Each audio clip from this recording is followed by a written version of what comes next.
9 మూడుల తోరమును కట్టుకుంది ఆడది అంటే దానికి అర్థం ఏమిటంటే ఆమె పూర్ణత్వాన్ని పొందుతోంది. ఎక్కడికి పూర్ణత్వం? ఒకటి పక్క సున్న నుండి ఇక్కడ ఆమెకి లేదన్న మాట ఉండదు. ఇల్లాలుగా అన్నిటా పూర్ణత్వం. ఇంట్లో లేదన్న మాట లేకుండా సంతోషంగా ఇంట లక్ష్మి చెరించినట్టే ఆ స్థితిని పొందుతుంది. ఆ తోరాన్ని కట్టుకుని ప్రదక్షిణం చేస్తారు. అమ్మవారి మూర్తిని అందుకే ఒక గోడ దగ్గరకి పెట్టారు వరలక్ష్మీ వ్రతం చేసేటప్పుడు. ఎందుకు పెట్టారంటే వరలక్ష్మీ వ్రతం ఎంత గొప్పదో వరలక్ష్మీ వ్రతమనందు ప్రదక్షిణం అంత ముఖ్యం. ప్రదక్షిణం చేయాలంటే మీరు గోడ దగ్గర పెట్టారనుకోండి, ఎలా చేస్తారు? మీరు చేయలేరు. ప్రదక్షిణం చెయ్యాలంటే ఒక గది మధ్యలోకి ఉంచాలి. ఉంచితే మీరు ప్రదక్షిణం చెయ్యగలరు. ప్రదక్షిణం అన్న మాటకు అర్థం ఏమిటి? దక్షిణం అంటే కుడి, వామ అంటే ఎడమ. ప్రదక్షిణం. దోషం అంటే చీకటి.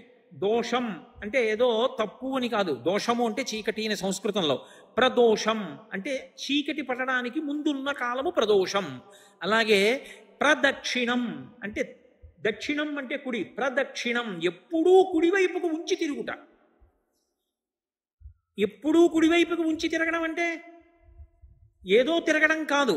నేను ఇప్పుడు ఇలా నడిచొచ్చాను అనుకోండి, అప్పుడు ఈ 2 మైకులు లేదా ఈ ఆసనం నా కుడి చేతి వైపుకుంటాయి కదా.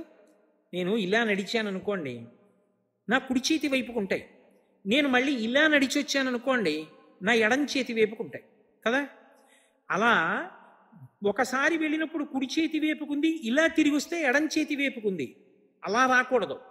అది పరమ పూజనీయమైన వస్తువు. దాని చుట్టూ తిరిగినంత మాత్రం చేత అది నీకు శక్తినిచ్చేయగలదు అనుకుంటే మౌనంగా 3 మార్లు తిరుగుతారు. ఒక్క మారైనా చాలు. కల్పం ప్రకారం 3 మాటలు. ఆ ప్రదక్షిణం చేసేటప్పుడు ఎప్పుడూ కుడివైపే ఉండాలి. అంటే ఏం చేయాలి అంటే చుట్టూ తిరిగి రావాలి. నేను ఇప్పుడు ఈ ఆసనానికి చుట్టూ తిరిగి వచ్చాను అనుకోండి, అప్పుడు ఏమవుతుంది? ఇది నా కుడి చేతి వైపే ఉంటుంది. కోటేశ్వరరావు గారిని వేదిక మీదకి రావలసిందిగా కోరుతున్నాం అన్నారనుకోండి, నేను ఇలా వచ్చి ఇలా ఎక్కకూడదు. ఇలా ఎక్కాను అనుకోండి ఆసనంలో కూర్చోవడానికి, ఈ ఆసనం నాకు ఎడం వైపుకి వస్తున్నప్పుడు, ఎక్కుతున్నప్పుడు. అంటే ఎడం వైపుకి ఈ ఆసనాన్ని ఉంచాను అంటే ఇది పరమ పవిత్ర స్థలం. ఇక్కడ కూర్చునే నేను శ్రావణమాస వైశిష్ట్యం చెప్తున్నాను. కాబట్టి ఈ ఆసనానికి ఓ పవిత్రత ఉంటుంది. దీంట్లో మీరు ఎవరెందుకు కూర్చోలేదు? ఇది ఆయన కూర్చుని ఇందులోంచి మంచి మాటలు చెప్తాడని. దీనికి నేను గౌరవం ఇచ్చి కూర్చోవాలి. కూర్చోవాలంటే ఇలా ఎక్కకూడదు. నేను ఇలా తిరిగి వచ్చి ఇటువైపు నుంచి ఎక్కి కూర్చోవాలి. అంటే అప్పుడు ఇది కుడి చేతి వైపు ఉంటుంది నాకు. అంటే అసలు దీనికి ఆ గౌరవం ఇవ్వని నాడు నేను ఇందులో కూర్చుని గౌరవప్రదమైన విషయం చెప్పడానికి అర్హత లేనివాడిని. ప్రదక్షిణం అంటే కుడి చేతి వైపు నుంచి గుండ్రంగా తిరుగుతారు. దాని చుట్టూ తిరుగుతున్నాను అనుకోండి. ఇప్పుడు ఈ ఆసనం చుట్టూ తిరిగాను అనుకోండి, నేను ఇలాగా కుడి చేతి వైపే ఉంటుంది నేను తిరుగుతున్నప్పుడు. కుడి చేతి వైపు ఉంచాను అన్న మాటకు అర్థం ఏమిటంటే అది పరమ పూజనీయమైనది అని గుర్తు. ఇప్పుడు ఈ వేదిక మీద కూర్చున్నాను, సాయిబాబా గారి మూర్తి ఎటు ఉండాలి? అటు ఉండాలి. ఎందుకని? ఆయన పరమ పూజనీయుడు. పరమ పూజనీయుడైన సాయిబాబా గారి మూర్తిని తెచ్చి ఇటు పెట్టకూడదు. ఎడం చేతి వైపుకుంటే అప్రధానుడు అవుతాడు, కుడి చేతి వైపుంటే ప్రధానుడు అవుతాడు. అందుకే పూజ చేసేటప్పుడు కానీ వ్రతం చేసేటప్పుడు కానీ ఏ పదార్థాన్ని ఎడం వైపు నుంచి తీయకూడదు.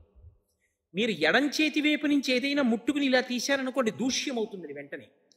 అంటే అసలు పవిత్రత లేదు. వస్తువులన్నీ కుడివైపుకు ఉంచుకోవాలి. వ్రతం చేసేటప్పుడు అన్నీ కుడివైపు పెట్టుకుని కూర్చోవాలి. మీరు ఏది తీయండి కుడి చేతి వైపు నుంచే తీయాలి తప్ప ఎడం చేత్తో తీసి కుడి చేత్తో పట్టుకోకూడదు. కాబట్టి ప్రదక్షిణం. ఇప్పుడు అమ్మవారు మధ్యలో ఉంది, చుట్టూ తిరుగుతున్నారు గుండ్రంగా. తిరుగుతున్నప్పుడు ఆవిడ కుడి చేతి వైపుకుంది, కానీ తిరుగుతున్నప్పుడు పదఘట్టనము వినపడకూడదు. అంటే పాదముల యొక్క చప్పుడు గట్టిగా దమ్ దమ్ అని వినపడడం కానీ, కలశ కదలడం కానీ, కలశలోకి ప్రకంపన రావడం కానీ జరగకూడదు. అంటే బహుమెల్లగా నడవాలి. ఆ నడిచేటప్పుడు 2 చేతులు జోడించి అమ్మవారు సింహాసనంలో కూర్చుని ఉండగా ఆవిడ చుట్టూ నేను తిరుగుతున్నానన్న భావనతో తిరగాలి. 3 మార్లు తిరిగి పంచాంగ నమస్కారం చెయ్యాలి. ఆడవారికి సాష్టాంగ నమస్కారం లేదు, ఒక్క పురుషుడికే సాష్టాంగ నమస్కారం తప్ప ఆడవారికి సాష్టాంగ నమస్కారం ఏ కారణం చేత చేయకూడదు. ఒకవేళ చేశారనుకోండి, మీరు వ్రతం చేస్తుంటే మీరు ఎవరిని ఉద్దేశించి వ్రతం చేస్తున్నారో ఆ దేవత, మీరు దేవాలయంలో చేస్తే దైవము సిగ్గుతో తలంచుకుంటారు. ఎందుకో తెలుసా? ఆడదానికి మినహాయింపు ఇచ్చాడు పరమేశ్వరుడు. అసలు ఈ సృష్టి అంతా కూడా స్త్రీ యొక్క శరీరము కింద భాగంలోంచి ఎక్కడి నుంచి బయటికి వస్తోందో, బయటికి వచ్చినటువంటి ఈ సృష్టిలోని జీవులన్నీ స్త్రీ యొక్క శరీరము పైభాగంలో ఉన్నటువంటి ఏ స్తనముల వలన పోషింపబడుతున్నాయో ఆ రెండే సృష్టికి స్థితికి కారణాలు లేనినాడు ఈ జగత్తు లేదు. కాబట్టి అంత పరమ పవిత్రమైనటువంటి ఆ రెండు నా మ్రోల నువ్వు నమస్కరించేటప్పుడు భూమికి తగలవలసిన అవసరం లేదు, మినహాయింపు ఇస్తున్నాను, పంచాంగ నమస్కారం చాలు. అందుకే ఆడవాళ్ళు సాష్టాంగం చేయరు, నేల మీద పడరు. పంచాంగ నమస్కారం అంటే మీకు బాగా అర్థాలంటే కడుపు తగలకుండా అనుకోండి, గుండెలు తగలకుండా చేతులు కింద పెట్టి వంగి తల తాటించి నమస్కారం చేస్తారంతే. ఏమైంది చారుమతి వృత్తాంతంలో? ఆమె ప్రదక్షిణం చేస్తోంది. ప్రదక్షిణం చేస్తున్నప్పుడు ఒక మాట చెప్పారు. వాళ్ళకి ఆవిడ చేస్తోందని నమ్మి ఆవిడ లక్ష్మీదేవి నాకు ఇలా చెప్పిందంటే అత్తమామలు ప్రోత్సహించారు, భర్త ప్రోత్సహించాడు, నువ్వు అలాగే చెయ్యన్నాడు. ఆవిడ చెప్పిన మాట విని ఊళ్ళో వాళ్ళందరూ సంతోషించారు, వాళ్ళందరూ కూడా వచ్చారు వ్రతం చేసుకుంటాం. అందరూ కలిసి వ్రతం చేశారు. అందరూ కలిసి వ్రతం చేసి అమ్మవారికి ప్రదక్షిణ చేస్తున్నారు. ఏమొచ్చిందప్పుడు? వాళ్ళకి ఆభరణములు అమరై. మీరు బాగా చదువుతుంటారు, కథ వింటూ ఉంటారు. ఏదో మొదటి ప్రదక్షిణం చేసినప్పుడు కొన్ని ఆభరణాలు, రెండో ప్రదక్షిణం చేస్తే కొన్ని ఆభరణాలు, మూడో ప్రదక్షిణం చేస్తే కొన్ని ఆభరణాలు అమరై. ఎందుకవి? అందులో ఎన్ని తులాల బంగారం ఉందో చూసుకోవడానికే కాదు. ఆభరణములు అమరాయి అన్న మాటకు అర్థం ఏమిటో తెలుసా? ఆభరణము దేని కొరకు అంటే మూల విస్తువు యొక్క అందమును ఉద్దీపింపచేయుట. ఒక ఆభరణం పెట్టుకున్నారనుకోండి, అది ఎవరు పెట్టుకున్నారో వాళ్ళ యొక్క అందాన్ని పెంచుతుంది. ఇక్కడ బాహ్యంలో అందం పెంచడం ఒకెత్తు, ఆంతరమైన అందం పెరుగుతోంది. కాళ్ళకి మంజీరములు వచ్చాయి. కాళ్ళకి మంజీరములు వస్తే ఏమవుతుంది? ఆమె ఆ ఇంట లక్ష్మి, ఆమె నడిచి వెడుతోందనుకోండి, పాద మంజీరముల యొక్క ధనులు వినపడాలి. పరమమంగళ ధనులు అని లక్ష్మీదేవి ఇంట నడిచిన ధనులు కొన్ని వినపడతాయి. ఏమిటవి అంటే ఆడవారు పాదములకు పెట్టుకున్నటువంటి మంజీరముల యొక్క ధనులు. మొలకి వడ్డాణం పెట్టుకుంటారు. ఆ వడ్డాణం పురుషుడు పెట్టుకుంటే, అంటే పూర్వం మహారాజులు పెట్టుకునేవారు. మేఖల అని చెప్పి తమిళ దేశంలో ఒక పెద్ద గ్రంథం రాసింది ఒక ఆవిడ. మేఖల అంటే ఆడవారు పెట్టుకుంటే దానికి చిరుగంటలు ఉండాలి. కొణక్కాంచీదామాకరికలభ కుంభస్తననత పరిక్షీణ మధ్యే పరిణత శరచంద్రవదన అని వర్ణిస్తారు శంకరాచార్యులు వారి సౌందర్యలహరిలో. చిరుగంటలతో ఉండాలి వడ్డాణం. తప్ప అసలు ఏమీ లేకుండా పెట్టుకుంటే అది బెల్ట్ అంటారు. అని మగవాళ్ళు పెట్టుకుంటారు బెల్ట్, పంచె జారిపోకుండా పైన పెట్టుకుంటారు. తప్ప ఆడవారు బెల్ట్ కాదు పెట్టుకునేది, వడ్డాణం పెట్టుకుంటారు. వడ్డాణం అంటే కేవలం నడుములతో పెట్టుకునేది కాదు, చిరుగంటలతో కూడుకుని ఉంటుంది. అమ్మవారు నడిచి వెళ్ళిపోతుంటే అన్ని ధనులు వినపడతాయి. ఆవిడ పాద మంజీరముల ధనులు వినపడతాయి. ఆవిడ చేతుల గాజుల సవ్వడలు వినపడతాయి. ఆవిడ మంగళసూత్రముల యొక్క శతమానములు ఇతర ఆభరణములతో ఉరుసుకున్న ధ్వనులు పడతాయి. ఆవిడ చిరునవ్వు నవ్వుతూ వెడుతున్నప్పుడు ఆవిడ తాంబూలపు సువాసనలు వస్తాయి. అందుకే మరాళి మందగమన. ఆవిడ మెల్లగా నడిచి వెడుతుంటే పరమహంసలైనటువంటి వారు అమ్మవారిని ఉపాసన చేస్తుంటే ఆవిడ నడిచి వెడుతున్నప్పుడు ఆవిడ పాదములకు పెట్టుకున్న మంజీర ధ్వనులు కూడా వినపడతాయి. ఆడవారి పాదములకు పెట్టుకునేటటువంటి మంజీరములు లక్ష్మీత్వమునకు, లక్ష్మీదేవి యొక్క తత్వమునకు ప్రతీక. ఆమె లక్ష్మిగా ఇంట నడుస్తోంది అంటే ఆ ఇంట లోటు లేదు. ఆమె భర్తకి ఆయుర్దాయమునకు లోటు లేదు. ఆ ఇల్లు సర్వసౌభాగ్యాలతో విలసిల్లుతుంది. ఇది కదా శివుడు చెప్పాడు, సర్వసంపత్కరం శీఘ్రం పుత్రపౌత్ర ప్రవర్ధనం వ్రతానాముత్తమం నామ సర్వసౌభాగ్యదాయకం అని కదూ పరమశివుడు చెప్పింది. అపారమైన సౌభాగ్యం ఇస్తుంది, పుత్రపౌత్రాదులను వృద్ధి చేస్తుంది, ఐశ్వర్యాన్ని ఇస్తుంది. ఒక ఆడది ఒక కుటుంబాన్నంతటినీ ఎలా వృద్ధిలోకి తీసుకురాగలదో చెప్పగలిగిన వ్రతం. పురుషుణ్ణి కూడా ఆయుర్దాయంలో నిలబెట్టి బతికుండేటట్టు చేయించగలిగినటువంటి వ్రతం. ఆడది ఎంత శక్తివంతమైన ఉపాసన ఏడాదికొక్క రోజు చేసినా ఇల్లు నిలబెట్టగలదో నిరూపించగలిగినటువంటి వ్రతం వరలక్ష్మీ వ్రతం. అటువంటి వ్రతం చేస్తే వాళ్ళకి ఆభరణములు అమరాయి. ఆభరణములు అంటే చేతికి గాజులు వేసుకుంటారు ఆడవాళ్ళు. అవి సౌభాగ్య సూచన. ఎందుకని అంటే చూడండి, పురుషుణ్ణి దెప్పి పొడుస్తుంటారు. ఎక్కడికో బదిలీ అయ్యాడు అనుకోండి, ఆయన ఒక్కడే ఉంటున్నాడు. పాపం ఏదో ఆయనే వండుకుంటూ ఉంటాడు, చెయ్యి కాల్చుకున్నాడు అంటే. ఎందుకని అంటే ఆయనే వంట చేసుకున్నాడు అని అర్థం. చెయ్యి కాల్చుకున్నాడంటే శిక్ష. ఆయనకి వండి పెట్టేవాడు లేడు, ఆయనకు ఆయనే వడ్డించుకుంటున్నాడు. ఏ ఇంటికి వెళ్ళాలండి, 10 రోజులు అయిపోయింది, వచ్చే శనివారాలు సెలవు పెడదాం, సోమవారం కూడాను అన్నాడు అనుకోండి, ఓ గాజుల చేతి భోజనం మీదకి మనసు పోయింది ఏమిటోయ్ అంటారు. గాజుల చేతి భోజనం మీదకి మనసు పోయింది ఏమిటోయ్ అన్న మాట వేళాకోళం కాదు, మీరు బాగా గుర్తుపెట్టుకోవాలి. నువ్వు విష్ణుస్వరూపానివి, నిత్యానపాయివి. తన కోసం వండుకు తినడంలో ఎంత బాధపడుతోందో, ఆ వండి నీకు పెట్టాలని నీ భార్య ఎంత తాపత్రయపడుతోందో అది నీ అదృష్టం జీవితంలో. ఆమె వడ్డిస్తుంటే ఆమె గాజులు గల్లుమంటుండగా అన్నం పెడితే నువ్వు తినగలిగితే, ఆమె అలా భర్తకి పెట్టుకోగలిగితే ఆవిడ మహానైవేద్యం పెట్టుకుంది.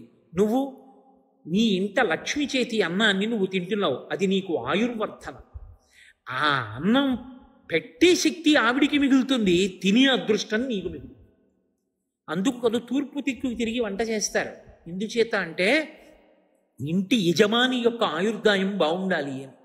కాబట్టి ఆభరణములు అమరాయి అన్న మాటకి అర్థం బాహ్యంలో అందగించింది, ఆంతరమునందు ఆవిడ పెట్టుకున్న ఆభరణముల చేత ఆ ఇంట అందరూ సంతోషంగా ఉన్నారు అనడానికి అది ప్రతీక.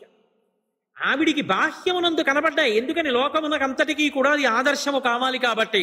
నమ్మి నువ్వు ఇప్పుడు ఆ వ్రతం చేసావు, నీకేం వస్తుంది? అదే వస్తుంది. ఇప్పుడు చమత్కారం ఏమిటంటే ఆ వ్రతంలో ఇన్ని చేశావు, తన కోసం ఏమైనా ఉందా? ఇవన్నీ భర్త కోసం, అత్తమామల కోసం, బిడ్డల కోసం, పుట్టింటి వారి కోసం. మరి నీ కోసం నాకేం కావాలండి? అవన్నీ వాళ్ళందరూ బాగుంటే నేను బాగుంటాను అంతే, నాకేం అక్కర్లేదు. ఇది ఆడదాని గొప్పతనం.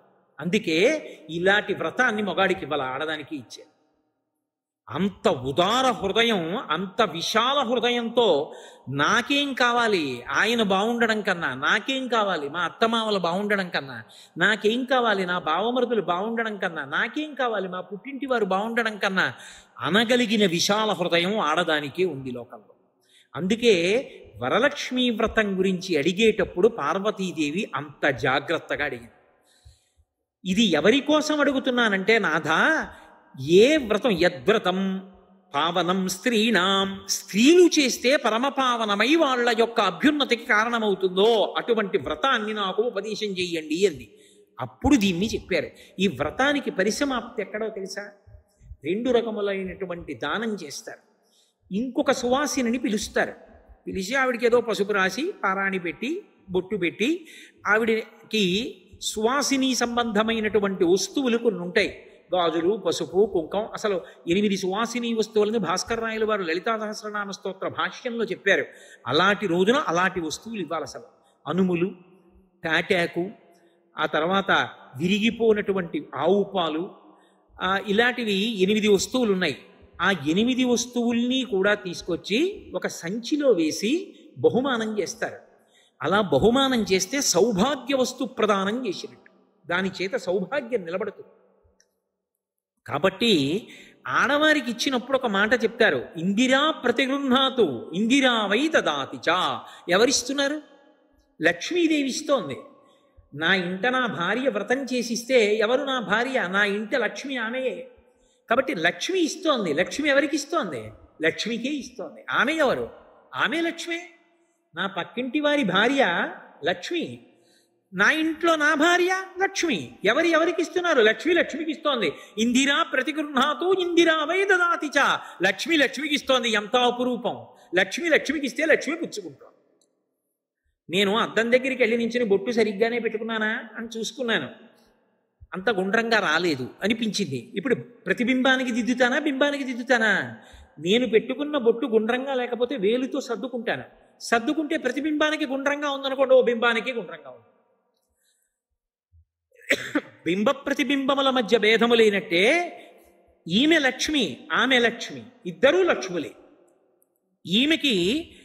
ఈమె లక్ష్మిగా ఉండి నా శాంతికి కారణం, ఆమె లక్ష్మిగా ఉండి నా అభ్యున్నతికి కారణం. ఎలా అంటే, నేను ఇలా వీధిలోకి వచ్చాను, ఎదురింటి ఇల్లాలు బయటికి వచ్చింది. నేను వెంటనే ఆవిడ పాదాల వంక ఒకసారి చూసి మనసులో ఒక నమస్కారం చేసుకుని చెప్పులు వేసుకెళ్ళిపోయాను. ఏదో ఇలా అనలేదు.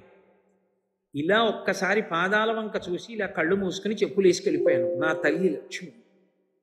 ఎందుకంటే ఆవిడ గృహలక్ష్మి, గృహే గృహే, ఆవిడ ఎక్కడెక్కడ ఎలా ఉంటుందో ఇంద్రుడికి చూపించింది. కైలాసే పార్వతీత్వంచ క్షీరోధే సింధుకన్యక స్వర్గే చ సర్వలక్ష్మిస్త్వం మర్చలక్ష్మిశ్చ భూతలే వైకుంఠే చ మహాలక్ష్మీ దేవదేవీ సరస్వతి గంగా చ తులసీత్వంచ సావిత్రి బ్రహ్మలోకగా కృష్ణ ప్రాణాధిదేవి త్వంగోలోకే రాధికా స్వయం రాసే రాసేశ్వరీ త్వంచ బృందా బృందావనే. ఆవిడ ఎక్కడెక్కడ ఏ లోకంలో ఏ పేరుతో ఉంటుందో చెప్పి రాజ్యలక్ష్మి రాజగేహే గృహలక్ష్మి గృహే గృహే. మహారాజు గారి దగ్గర అయితే రాజ్యలక్ష్మి, ప్రతి ఇంట్లో గృహలక్ష్మి. కాబట్టి ఇప్పుడు నా ఎదురింటి అయిన భార్య ఎవరు? లక్ష్మి. నేను పూజ చేసి బయటికి ఎడుతుంటే లక్ష్మీదేవే నాకు కనపడింది, చూడరా నా పాదాలని. ఆవిడ పాదాల వంక చూసి నమస్కారం చేసి వెళ్ళిపోయాను అనుకోండి, ఆ నమస్కారం లక్ష్మీదేవికే ఉంది. నా భార్య విషయంలో నమస్కారం ఉండదు, చిన్నది, నమస్కారం చేయకూడదు. కానీ ఆమె నా ఇంటి లక్ష్మి, నా సమస్త అభ్యున్నతులకు కారణం ఆమెయే.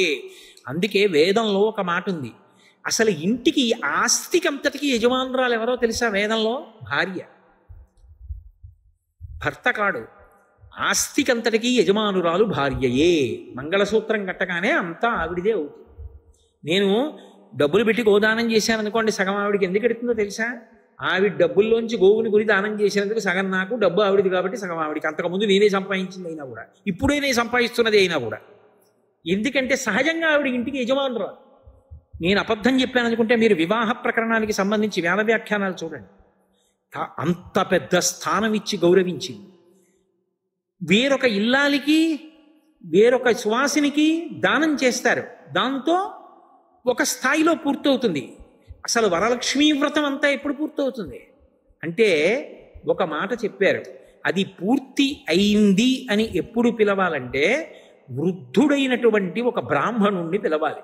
గంధాధిబిరలం కృత్వా సుశీలం వృద్ధభూసరం భూసురం. సుశీలం, మంచి నడవడ కలిగినటువంటి వృద్ధుడైనటువంటి భూసురుడు. వృద్ధుడైన భూసురుడు అన్న మాటకి రెండు అర్థాలు ఉంటాయి. వృద్ధుడైన బ్రాహ్మణుడు అంటే శరీరమునందు వయసు చేత వృద్ధుడైన వాడు ఒక అర్థం.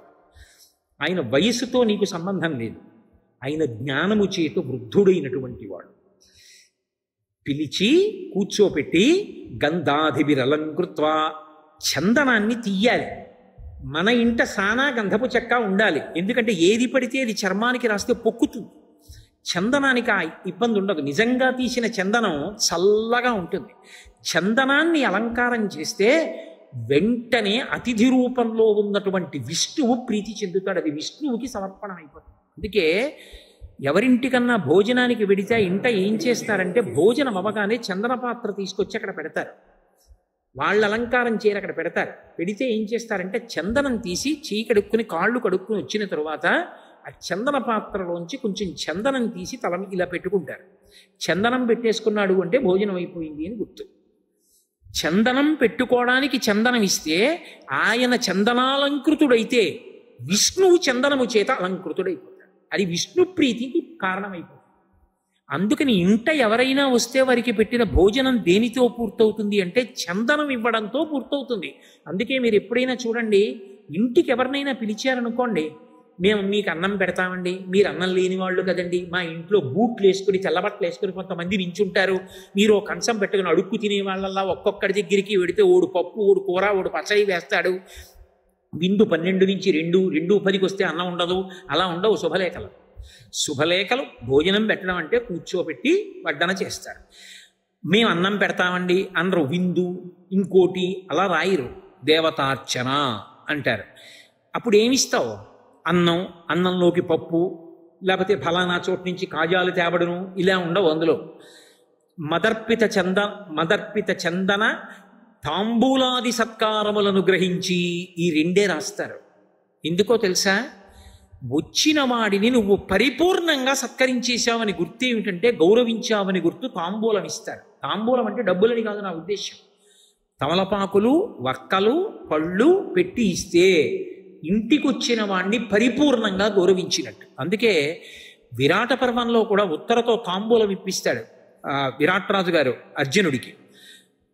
గురువు గౌరవనీయుడు అని. కాబట్టి చందన, నీకు గంధం రాస్తాను. ఎప్పుడు రాస్తావు? లోపలికి ఎడుతున్నప్పుడు పువ్వులు ఇవ్వడం, లేకపోతే నీళ్లు చల్లడం, ఆ వచ్చిన వాళ్ళందరి మీద ఒళ్ళు తడిచిపోయేటట్టుగా రాయడం, లేకపోతే సెంటెట్టుకు వచ్చి వాడికి పరిచయం పడుతుందేమో చూడకుండా కొట్టేయడం, అవి కాదు అలంకారాలంటే. ఆయన కడుపు నిండా భోజనం చేసి అందరి దగ్గర బ్రేవ్ బ్రేవ్ అన్న శబ్దాలు వినపడాలి. అలా తిని వాళ్ళు లేచి కాళ్ళు కడుక్కుని వెడుతుంటే వాళ్ళకి చందనాలంకారం చేస్తారు, అంటే చందనం రాస్తారు వాళ్ళకి. అలా చందన తాంబూలాది సత్కారములను గ్రహించి, అందుకని వ్రతం ఎప్పుడు పూర్తవుతుంది అంటే చందనాభిలలంకృత్వా, ఆ చందనము మొదలైనటువంటి వాటితో సుశీలం వృద్ధభూసురం, వృద్ధుడైనటువంటి బ్రాహ్మణుణ్ణి తీసుకొచ్చి కూర్చోపెట్టి, అమంత్రకం అంటే మంత్రం చెప్పక్కర్లేదు, కాస్త చందనం తీసి ఆయనకి రాసి, కాసిన అక్షతలు తీసి ఆయన పాదాల మీద వేసి, కాసిన పువ్వులు తీసి ఆయన పాదాల మీద వేసి, పుష్పహారం వెయ్యరు. పరపురుషుడి మెడలో స్త్రీ హారం వేయకూడదు, ఒక్క భర్త మెడలోనే వేస్తుంది. అందుకని పుష్పములు పాదముల మీద వేసి, అప్పుడు ఏం చెయ్యాలి అన్నది కూడా శాస్త్రం చెప్పింది. ఏం చెయ్యాలి అంటే తస్యాం, అప్పుడు దత్వా చవాయనం ద్వాదశాపూప సంయుతం.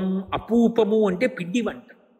వండిన అన్నం కానీ, వండిన కూరలు కానీ, వండని పళ్ళు కాయలు కానీ ఇవ్వకూడదు. వండినటువంటి పిండి వంటలు 12 ఇవ్వాలి. 12 అంటే 12 రకాల పిండి వంటలు చేయించావు, మంచిదే. 12 రకాలు చేయించలేదు, 12 ఉండ్రాళ్ళు పెట్టు. 12 అంకెకి తగ్గకూడదు. 12 అంకె ఎందుకు అంటే 12 నెలలకి సంకేతం. 12 నెలలలోనూ నువ్వు దానాలు చేసినట్టే, బ్రాహ్మణ పూజ చేసినట్టే. ద్వాదశాపూప సంయుతం, అవి పిండి వంటలై ఉండాలి. ఆ పిండి వంటలు 12 వాయనంగా పెట్టి, సుశీలం వృద్ధభూసురం, ఆ బ్రాహ్మణుడికిచ్చి, ఆయన దగ్గర ఇందిరా ప్రతిగృహాతు ఇందిరా వైదదాతిచా ఉండదు. ఆయన విష్ణుస్వరూపంగా భావన చేసి నీకు అనడం వస్తే, విష్ణుస్వరూపాయ బ్రాహ్మణాయ తుభ్యం నమః. నీకు అనడం రాకపోతే వంగి 2 చేతులు ఇలా పెట్టకు, ఈ చెయ్యి మీద ఈ చెయ్యి వెయ్యాలి. ఎందుచేత అంటే ఆయన ఇలా నిలబడ్డాడు అనుకోండి, ఆయన ఇలా నిలబడినప్పుడు ఆయన కుడి పాదం ఇటు ఉంటుంది, ఆయన ఎడం పాదం ఇటు ఉంటుంది. నేను ఇలా పెట్టాను అనుకోండి, ఎడం పాదం మీద కుడి చెయ్యి, కుడి పాదం మీద ఎడం చెయ్యి పెట్టినట్టు అవుతుంది, అప్పుడు దోషం వస్తుంది. నేను కుడి చెయ్యి ఎడం చెయ్యి మీద పెట్టి పాదములను ఎప్పుడూ ముట్టుకోకూడదు. ఎవరికైనా పెద్దలకి నమస్కారం చేసేటప్పుడు వాళ్ళ పాదాలు ఏ కారణం చేత ముట్టుకోవడానికి వీల్లేదు, స్పృశించకూడదు. అది ఒక్క మంత్రోపదేశం చేసినటువంటి గురువుగారు అనుగ్రహిస్తే అప్పుడు ఒక్కసారి గురువుగారి పాదాల మీద తలపెట్టి నమస్కరిస్తారు. మిగిలిన సమయాలలో పెద్దలు నమస్కరిద్దాం అనుకుంటే వారు నిలబడిన చోట భూమిని ముట్టుకోవాలి. ఇలా 2 చేతులతో ముట్టుకుని నమస్కారం చెయ్యాలి తప్ప వాళ్ళ పాదాలు ముట్టుకోవడం దోషభూయిష్టం, తప్పు. అలా ఎప్పుడూ చేయకూడదు, అసలు అలా ముట్టుకోకూడదు. కాబట్టి అలా నమస్కారం చేసి ఆయన అక్షతలు వేస్తాడు. అది చెప్పక్కర్లేదు కదా కథలో. ఆయన అక్షతలు వేసి ఆశీర్వచనం చేస్తాడమ్మా, దీర్ఘ సుమంగళీ భవ, పుత్రపౌత్రాభివృద్ధిరస్తు అంటాడు. ఆయన అన్న మాట విష్ణువు నోటి నుండి వచ్చిన మాట, దాని చేత వ్రతము అక్కడితో పూర్తవుతుంది. నీకు సంతోషం ఉంది, బోలెడంతమంది లక్ష్మీదేవుల రూపాలలో సువాసినులు నీ ఇంట్లోకి రావాలనుంది, లోపలికి పిలుస్తారు. పిలిచి పేరంటం అంటారు. సాయంకాలం వేళ తెలుగు సంప్రదాయంలో పేరంటం పిలిచామండి అంటారు. అనేక మంది సువాసినులు వస్తారు. వచ్చిన వాళ్ళందరినీ లక్ష్మిగా భావించి చక్కగా పసుపు రాసి పారాణి పెట్టి వాళ్ళకి బొట్టు పెట్టి వాయనం ఇస్తారు. వాయనం ఇచ్చేటప్పుడు మళ్ళీ వండినవన్నీ ఇవ్వక్కర్లేదు, శనగలు తప్పకుండా ఇస్తారు. ఎందుకు శనగలు ఇవ్వడం అంటే శనగలకు ఒక ప్రత్యేకమైనటువంటి లక్షణం. శనగ కానీ ఎవరికైనా ఇచ్చినా, శనగని దారంతో గుచ్చి దండ చేసినా అది ఎవరికి వెయ్యాలి అంటే పెద్ద స్థాయిలో ఉండేటటువంటి పరమ గురువులైనటువంటి వారి మెళ్ళో వేస్తారు ఆ హారాలు. ఇప్పటికీ ఢిల్లీలో ఒక దేవాలయం ఉంది, దాన్ని మలయ మందిర్ అని పిలుస్తారు. ఢిల్లీకి నడిబొడ్డులో ఒక చిన్న కొండ మీద ఉంటుంది సుబ్రహ్మణ్య దేవాలయం, పరమాద్భుతమైన దేవాలయం. ఆ దేవాలయం లోపలికి వెడుతుంటే ఎడంచేతి పక్కన పూలు పళ్ళు అమ్మే కొట్లు ఉంటాయి. అక్కడ శనగలు మాలలు కట్టి మేకుకు పెట్టి ఉంటాయి. ఆ శనగల మాల ఇవ్వండి, ఒకటి అన్నారనుకోండి ఇవ్వడు. ఎందుకు అంటాడు. మా అబ్బాయి తింటాడు అన్నారనుకోండి నేను ఇవ్వనంటాడు. నేను వేసుకుంటాను ఇవ్వడు. ఇదిగో నాతో ఒక ఆయన వచ్చారు పరమ పూజనీయుడు, ఆయనకి వేస్తాను ఇవ్వడు. అవి ఎవరికి ఇస్తారో తెలుసా? శంకర భగవత్పాదుల మెడలో వేయడానికి ఇస్తారు. పరమ గురువులైనటువంటి వారి మెడలో అంకురములు వస్తున్నటువంటి శనగలు మాల కట్టి వేస్తారు. అది పరమ గౌరవం అలా వేయడం. యాలుకలు మాలలు వేస్తారు. ఇప్పటికీ కంచికామకోటిపీఠ సంప్రదాయంలో యాలుకల మాలలు వేస్తుంటారు, సుగంధ ద్రవ్య మాలలు. శనగ కానీ ఇచ్చినట్టయితే అంకుర స్వరూపంగా ఉండి అమ్మవారి యొక్క పరిపూర్ణ అనుగ్రహమునకది హేతు. అందుకని శనగలు నానపోసిస్తారు తప్ప ఎండిపోయిన శనగలు ఇవ్వరు. తడిసిపోయిన శనగలు ఇచ్చారు అంటే లోపల అంకురం ప్రారంభమైపోతుంది. ఆవిడ తీసుకెళ్ళి ఇంట్లో పెట్టుకుందనుకోండి, తెల్లవారేటప్పటికి అంకురాలు వచ్చేస్తాయి. అలా అంకురం వచ్చిన శనగలు వెళ్ళాయి అంటే, స్త్రీ పుచ్చుకుంది సువాసిని అంటే సాక్షాత్తు లక్ష్మి పుచ్చుకుందంటే అపారమైన ఐశ్వర్యమునకు అది హేతు. కాబట్టి శ్రావణమాసం అంతా లక్ష్మీతత్వం విశేషంగా ప్రకాశిస్తుంది.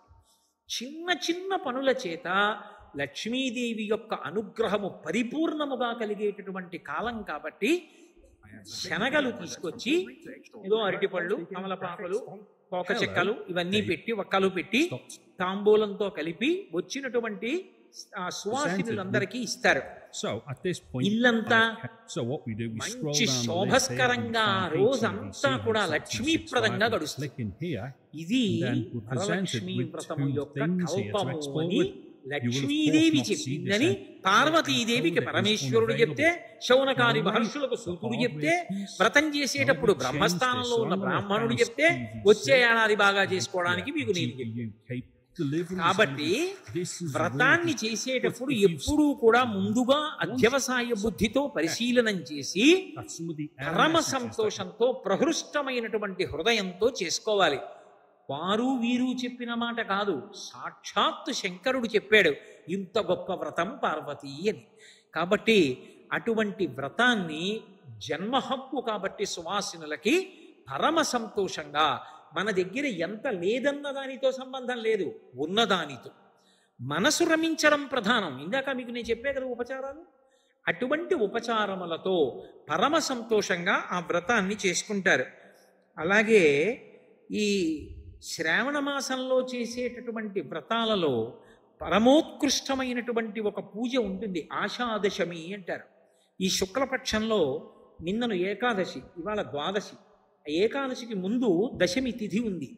దశమి తిథికి ఒక్కదానికే సంవత్సరం మొత్తం మీద ఒక్క శ్రావణ మాసంలో వచ్చేటటువంటి శుక్లపక్ష దశమికి ఆషాదశమి అని పేరు. ఆశ అంటే ఏమిటి? కోరిక కాదు. కోరిక ఆశ ఎప్పుడవుతుంది అంటే, వాడికి ఆశలావు పీక సన్నం అంటారు. అంటే అంత స్థితి లేదు, కానీ కోరిక ఉంది.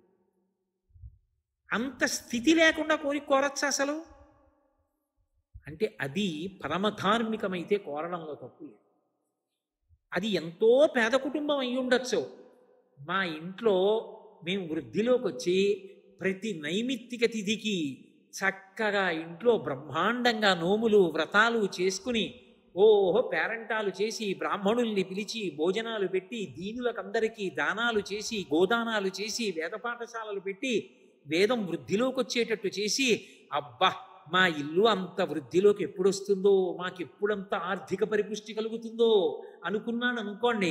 ఇప్పుడు ఆయన ఒంటిపూటే భోజనం చేస్తున్నాడు, కానీ ఇప్పుడు అది ఆశ, కానీ మంచి కోరిక కదా. ఇప్పుడు అటువంటి ధార్మికమైన కోరిక ఇప్పుడు వాళ్ళ స్థితిలో ఎవరైనా చూస్తే అది సంభవమా అనిపిస్తుంది. కానీ అటువంటి ధార్మికమైనదై అంత గొప్ప కోరిక అయితే అది తీరడానికి కావలసినటువంటి శక్తి బాగా ఉద్భుతమై అంత పుణ్యాన్ని కట్టబెట్టి, మరి అంత పుణ్యం ఉంటే కదా అంత వైభవం వస్తుంది. అంత పుణ్యాన్ని ఇచ్చే తిథి ఏది అంటే శ్రావణ మాస శుక్లపక్షంలో వచ్చేటటువంటి దశమి. ఏం చేస్తే? పరమశివుడికి చందనోదకంతో అభిషేకం చేయాలి. ఆషాదశమి నాడు ఏం చెయ్యాలంటే పరమశివుడికి అనేక పదార్థాలతో అభిషేకం చేస్తాం. ఆషాదశమి నాడు చేసేటటువంటి అభిషేకంలో విశేషమైనటువంటి చందనోదకంతో చెయ్యాలి. చందనోదకం అంటే గంధం నీళ్లలో కలపడం. గంధం నీళ్లలో కలపడము అని నేను అన్నప్పుడు మీరు ఎప్పుడూ ఒక మాట బాగా గుర్తుపెట్టుకోవాలి. అందులో ఒక పూర్వాంగం ఉంటుంది. ఏదో ఇంత గుండ తీసుకొచ్చి కలపమని నా ఉద్దేశ్యం కాదు. అందులో కాయిక వాచిక మానసిక బడలిక ఉండాలి. అంటే ఒక చందనపు చెక్క ఒకటి తీసుకొచ్చి, ఒక చందనపు సాన తీసుకొచ్చి, నేను ఇవాళ చందనోదకంతో విశేషాభిషేకం చెయ్యాలనుకుంటున్నాను కాబట్టి తెల్లవారుజామున 4 గంటలకి సంధ్యావందనం చేసి కూర్చుంటే నేను ఇంత చందనం తీయాలనుకోండి, గంట సేపు తీయాలి.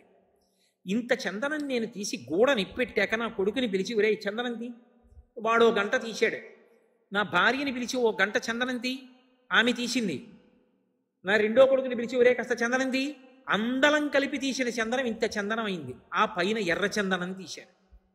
ఇప్పుడు ఎర్ర చందనం, ఈ చందనం, లేదా పోనీ ఏదో ఒక చందనం తీసి, ఇప్పుడు ఈ చందనోదకం అంటే ఈ చందనపు ముద్ద తీసుకెళ్ళి ఒక బిందెడు నీళ్లలో కలిపాను. మనం వాసన చూడకూడదు, ఎంత సుగంధభరితమైనటువంటి వాసన వస్తుంది. అసలు మీరు ఏ కోరిక కోరలేదనుకోండి, అంతకన్నా ఉత్తమం ఇంకో. మీకేమివ్వాలో ఈశ్వరుడికి తెలుసు, అడగక్కర్లేదు. అసలు ఈశ్వరుడి దగ్గర కోరిక కోరడం ఎందుకో తెలుసా? కష్టం చెప్పుకోకుండా ఉండలేక, ఆయన అనుగ్రహించడని కాదు. నా ఆర్తి కొద్దీ చెప్పకుండా ఉండలేక నేను ఆయనకి చెప్పడం కానీ, నాకేమివ్వాలో ఆయనకి తెలియదని నేను చెప్పడం కాదు, నేను అడగడం కాదు. ఆయనకి తెలుసు నాకేమివ్వాలో. నేను కోరిక కోరక్కర్లేదు, కానీ ఎందుకు కోరుతాను అంటే కోరకుండా ఉండలేక. ఆయన దగ్గర తప్ప నాకు స్వాతంత్రం ఎక్కడుంది? స్వామి నీకు తప్ప ఎవరికి చెప్పుకోను, అందుకు చెప్పుకుంటున్నాను. ఇప్పుడు ఆ చందనోదకంతో శివలింగానికి అభిషేకం చేస్తే దాని చేత పరమశివుడు విశేషంగా అనుగ్రహిస్తాడు.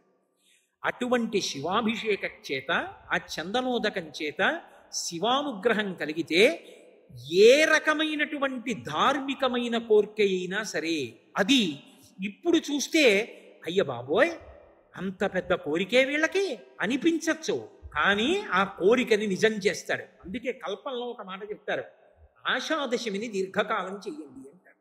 జ్ఞాపకం పెట్టుకొని వరలక్ష్మీ వ్రతం ప్రతి సంవత్సరం ఎలా చేస్తారో ఆషాదశమి నాడు పురుషుడు శివాలయంలో చందనోదకంతో అభిషేకం చెయ్యాలి. అథవా పురుషులు ఏం చెయ్యాలి? స్నానం చేసి ఓ చందనం పలక దుంగ, ఆ చందనపు సాన దుంగ పట్టుకుని అభిషేకం చేసుకోవడం రాకపోతే దేవాలయంలోకి వెళ్ళి కూర్చుని చందనం తీసి శివాలయంలో ఇవ్వాలయ్యా అభిషేకం చేయండి. వాళ్ళు అభిషేకం చేస్తున్నప్పుడల్లా ఈ చందనం కలిపి అభిషేకం చేస్తారు. నువ్వు చందనాన్ని శివాలయంలో ఇచ్చావనుకో, అక్కడ ఆలయంలో జరిగిన ప్రతిష్టని బట్టి ద్విగుణీకృత ఫలితం వస్తుంది. ఇంట్లో చేసుకుంటే ఒకటి, దేవాలయంలో చేశాననుకోండి అది మనుష్య ప్రతిష్ట అయితే ఏదో ఒక 100 రెట్లు, అది ఒక ఋషి ప్రతిష్ట అయితే 1000 రెట్లు, అదే ఏదో దేవతలు ప్రతిష్ఠ చేస్తే 1000 రెట్లు, అది స్వయంభూ అయితే అనంతం, అసలు లెక్కలేదు. కాబట్టి చాలా తేలికగా జీవితంలో తరించి లక్ష్మీ కటాక్షాన్ని కల్పించగలిగినటువంటి పూజలన్నీ కూడా శ్రావణ మాసంలోనే నడుస్తాయి. మీరు ఒక విషయం బాగా గమనించాలి, శివ పూజ లక్ష్మి యొక్క అనుగ్రహములకు కారణం.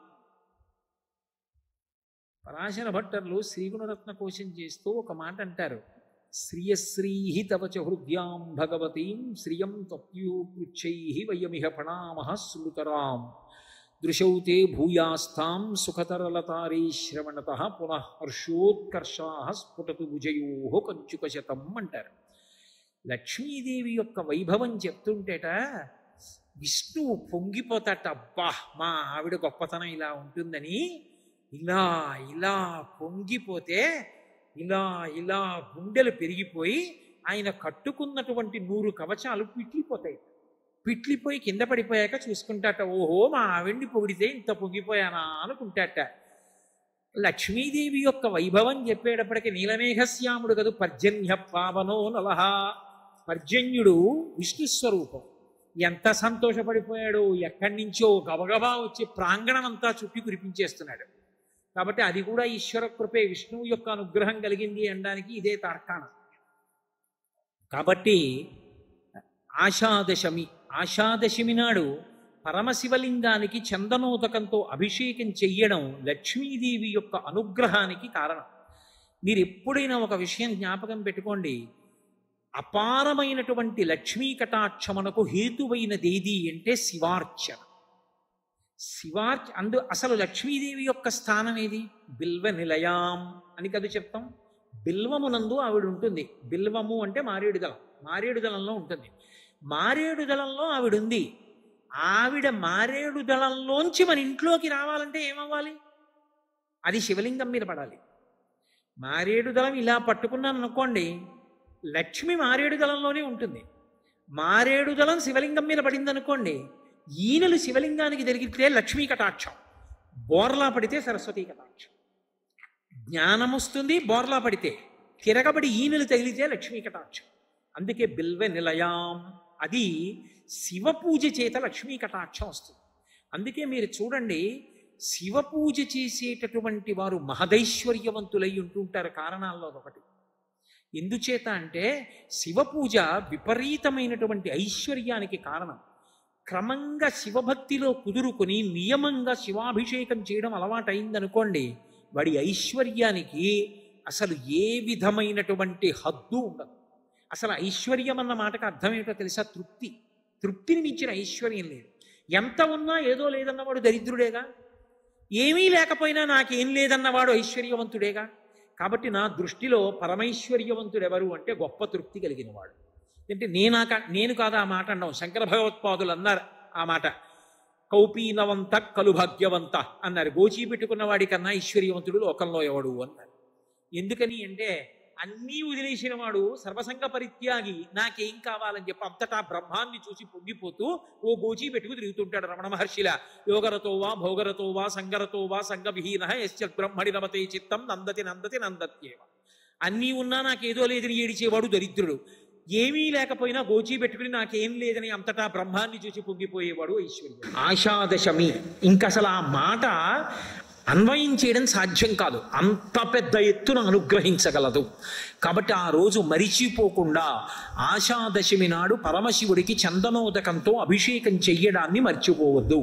బాహ్యంలో పరమశివుడికి చందనం ఉదకంతో అభిషేకం చేస్తే ఒక ఫలితం ఉంటుంది. ఏమిటి ఆ ఫలితం అంటే, కొడుకులు వృద్ధిలోకి వస్తారు, వంశం నిలబడుతుంది. వంశం అంతరించిపోవడం అన్నది ఉండదు. చందనోదకంతో నియమంగా అభిషేకం చేసేటటువంటి వాళ్ళ వంశం ఆచంద్రతారార్కం వర్ధిల్లుతుంది. 2, కొడుకులు వృద్ధిలోకి వస్తారు సంతోషంగా. ఆషాదశమి నాడు చేసేటటువంటి అభిషేకం, అందున ప్రత్యేకించి చందనోదకంతో చేసే అభిషేకం, పరమశివలింగాన్ని చందనంతో అలంకారం చేయడం చాలా విశేషమైనటువంటి ఈశ్వర కృపకి పాత్రులు కావడానికి కారణములవుతాయి. కాబట్టి శ్రావణమాస శుక్లపక్షంలో వచ్చేటటువంటి ఆషాదశమి తిథిని అందరూ కూడా సక్రమంగా వినియోగం చేసుకుని ఆయన యొక్క అనుగ్రహాన్ని పరిపూర్ణంగా పొంది అన్ని విధాల జీవితంలో వృద్ధిలోకి రావడానికి దాన్ని హేతువుగా మలుచుకోగలిగినటువంటి ప్రజ్ఞని అంకురింప చేసుకోగలగాలి. ఇక శ్రావణ పౌర్ణమి, శ్రావణ పౌర్ణమికి జంఝాల పౌర్ణమి అని, రాఖీ పండగ అని, రక్షాబంధనమని, ఉపాకర్మ ప్రారంభమయ్యే రోజని అనేకమైనటువంటి విశేషాలు. శ్రావణ పౌర్ణమి వచ్చింది అంటే శ్రావణ పౌర్ణమికి జంఝాల పౌర్ణమి అని పేరు. జంధ్యము అన్న మాటకు అర్థం యజ్ఞోపవీతం. లోకంలో ఎప్పుడైనా ఏదైనా ఒక మంగళప్రదమైనటువంటి వస్తువు ఉందనుకోండి, ఆ వస్తువుకి ఆ శుభప్రదత్వం, ఆ మంగళప్రదత్వం ఎలా వచ్చింది అంటే దానికి ఏదో ఒక కారణం ఉంటుంది. ఆ కారణం చేత అలా మంగళప్రదత్వం వచ్చింది అని చెప్తాం. ఏదో మంగళసూత్రంలో శతమానాలు ఉన్నాయనుకోండి, శతమానాలలో అంత గొప్పతనం ఎలా వచ్చింది అన్నారనుకోండి, అందులో ఎంత బంగారం వెయ్యాలో కూడా శాస్త్రం చెప్పింది. ఎంత బంగారం ఉంటే శతమానములు అమ్మవారి యొక్క ఆవాహనతో అంత గొప్పగా ఉంటాయో శాస్త్రం చెప్పింది. కాబట్టి ప్రతిదానికి మంగళప్రదత్వానికి ఓ కారణం ఉంటుంది. యజ్ఞోపవీతం, యజ్ఞోపవీతం అంటే జంధ్యం. జంధ్యం వేసుకుంటాం, అది వేసుకున్నాడు అంటే యజ్ఞం చెయ్యడానికి అధికారమును పొంది ఉన్నాడు అని గుర్తు. ఇప్పుడు యజ్ఞోపవీతం అసలు ఎక్కడి నుంచి వచ్చింది, ఎవరు తయారు చేశారు అన్నారు అనుకోండి. యజ్ఞోపవీతం పరమం పవిత్రం ప్రజాపతేర్యత్ సహజం పురస్తాత్. ఆ యజ్ఞోపవీతాన్ని ప్రజాపతి మొట్టమొదట ధరించి ఆవిర్భవించినాడు. ప్రజాపతి అన్న మాటని ఒక రకంగా అన్వయం చేస్తే చిత్రముఖ బ్రహ్మగారు, ఆయన త్రిమూర్తులలో ఒకడు, సృష్టికర్త అయినటువంటి వాడికే అసలు ఆయన ఆవిర్భవించినప్పుడే ఆయనకి యజ్ఞోపవీతం ఉన్నది. అంటే యజ్ఞోపవీతము ఎవ్వరూ తయారు చెయ్యలేదు.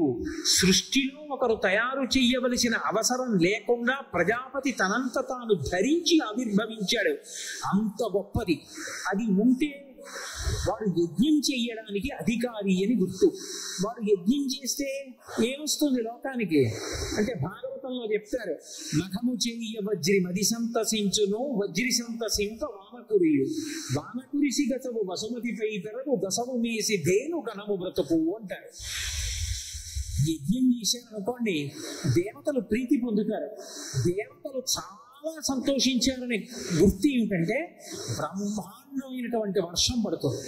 వర్షం పడింది అనుకోండి, దేవతలు తృప్తి చెందారని చెప్పలేము. బ్రహ్మాండమైన వర్షం పడింది అనుకోండి, దేవతలు తృప్తి చెందారని గుర్తు. అందుకే నఖము చేయ వజ్రి మది సంతసించును, వజ్రి సంతసింప వానకురి, వానకురిసి గసము వసుమతిపై పెరగు. అంత పెద్ద వాన పడింది అనుకోండి, ఎక్కడెక్కడ చూసినా సరే పచ్చిగడ్డి దగ్గర నుంచి చెట్లు చాలలు అన్నీ పెరుగుతాయి. అవన్నీ పెరిగితే 4 పాదములు కలిగినటువంటి ఆవులు, దూడలు, ఎద్దుల దగ్గర నుంచి మనుష్యులు అందరూ కూడా లోకము సస్యశ్యామలమై సంతోషంగా ఉంటారు. ఇంతటికీ కారణం ఏంటంటే యజ్ఞము. యజ్ఞము చేయడానికి అధికారము దేని వల్ల వస్తుంది అంటే యజ్ఞోపవీతము వల్ల వస్తుంది. అటువంటి యజ్ఞోపవీతము మలినము కాకూడదు, అటువంటి యజ్ఞోపవీతము పెరిగిపోకూడదు. అంటే దానిలో ఉండేటటువంటి పోగులు తిగి ఉండకూడదు. ఆ యజ్ఞోపవీతం మలినం పట్టి ఉండకూడదు. యజ్ఞోపవీతాన్ని తనంత తాను శ్రద్ధ పట్టి మార్చకపోయినా శ్రావణ పౌర్ణమి నాడు మాత్రం తప్పకుండా యజ్ఞోపవీతం మారుస్తారు. యజ్ఞోపవీతం మార్చాడు అంటే అర్థం ఏంటో తెలుసా? రోజు చేసేటటువంటి గాయత్రి కన్నా కూడా ఎక్కువ గాయత్రి జపం చేస్తారు ఆ రోజున. ఎందుచేత శ్రావణ పౌర్ణమి నాడు యజ్ఞోపవీతాలు మార్చడం అన్నది పెట్టారో తెలుసా? శ్రావణ మాసంలో వర్షం కురిసి తీరాలి.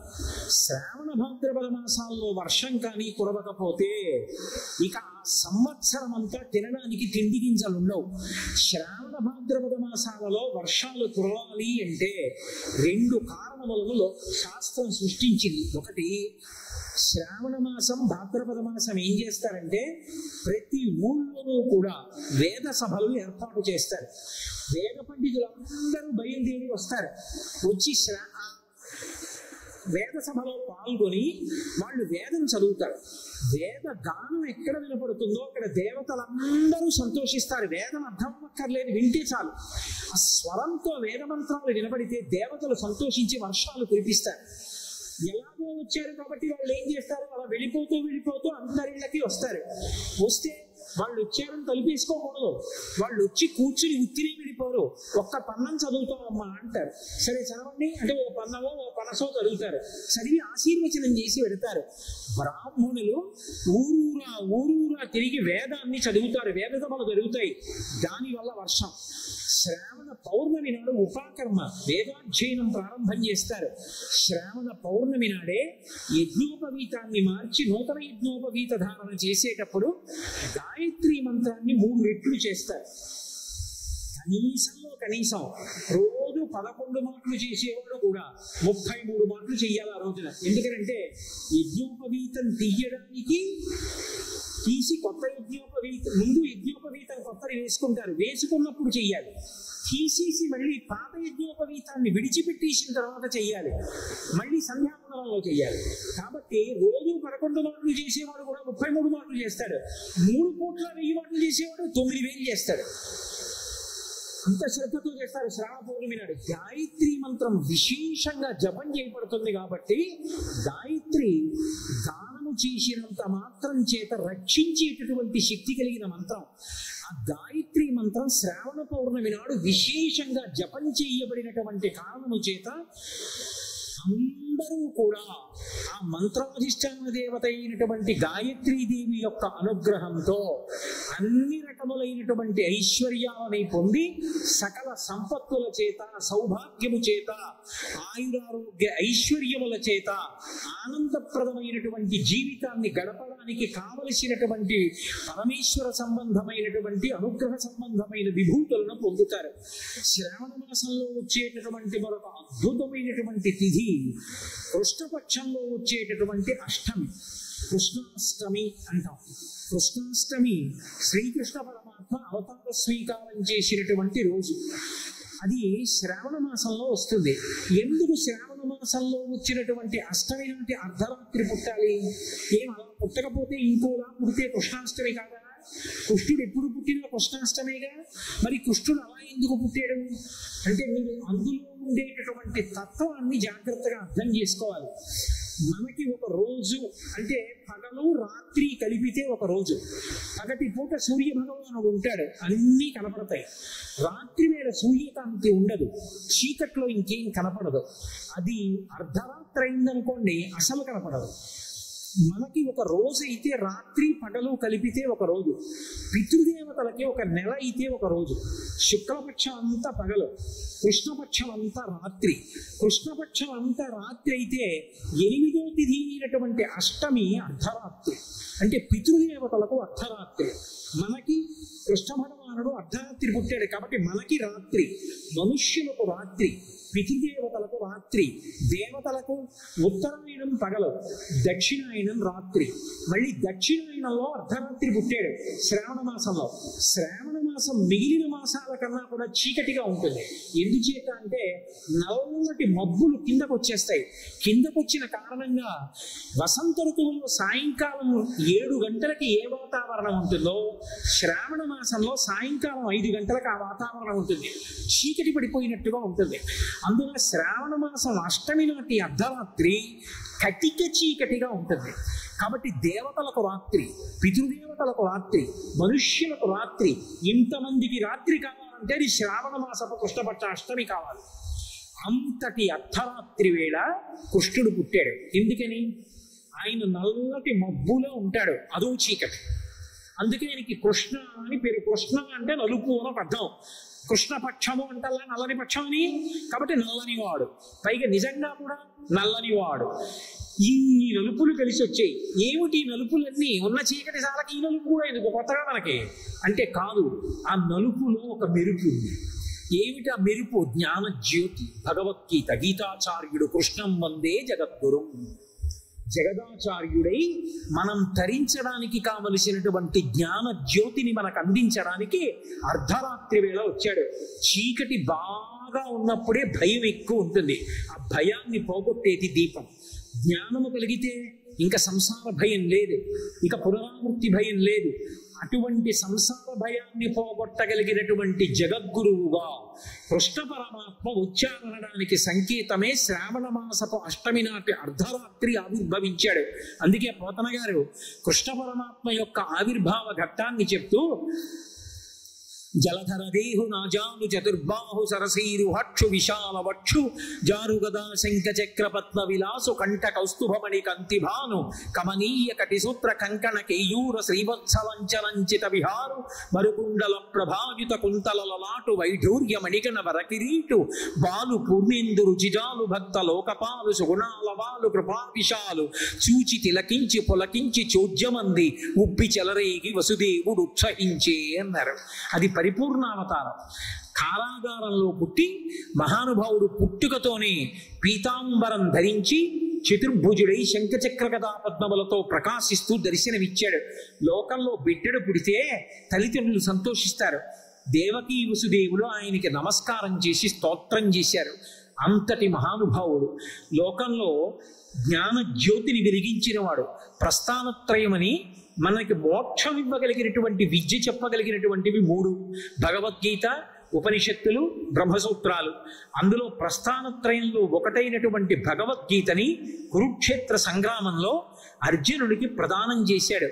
ఆ భగవద్గీత ఇప్పటికీ కూడా లోకమంతటి చేత ఆరాధింపబడి చదవబడి మోక్షమునకు కారణమవుతోంది. అందుకే శంకర భగవత్పాదులు భగవద్గీత కించిదధీత గంగాజలలవ కణికాపీత సకృదపీన మురారి సమర్చ క్రియతే తస్య యమేన నచర్చ అంటారు. భక్తితో రోజు ఒక్క భగవద్గీత శ్లోకాన్ని చదువుకుంటే చాలు, ఇక యమధర్మరాజు గారితో చర్చ లేదు. మధ్యలో ఆయనతో ఎందుకు చర్చా వేదిక నాకు అంటే, ఆయనతో చర్చ అంటే ఆయన వచ్చి పాశాలు వేసి లాగడం, నేను రానండం ఉండవు. ఆయన కనపడడు, ఆయన లాగడు. అంటే దాని అర్థం విష్ణు పార్షదులో శివ పార్షదులు వచ్చి తీసుకెడతారు. భగవద్గీత చదువుకున్నటువంటి వాడికి అంతటి వైభవం కలుగుతుంది. అందుకే భగవద్గీత అంతా చెప్పి కృష్ణుడు అడిగాడు అర్జునుణ్ణి, భగవద్గీత అంతా చెప్పాను కదా నీకు ఏమర్థమైంది అన్నాడు. నష్టో మోహ స్మృతిర్లబ్ధ అన్నాడు అర్జునుడు. నా అజ్ఞానం పోయింది, నాకు ఏది జ్ఞాపకం రావాలో అది జ్ఞాపకానికి వచ్చింది అన్నాడు.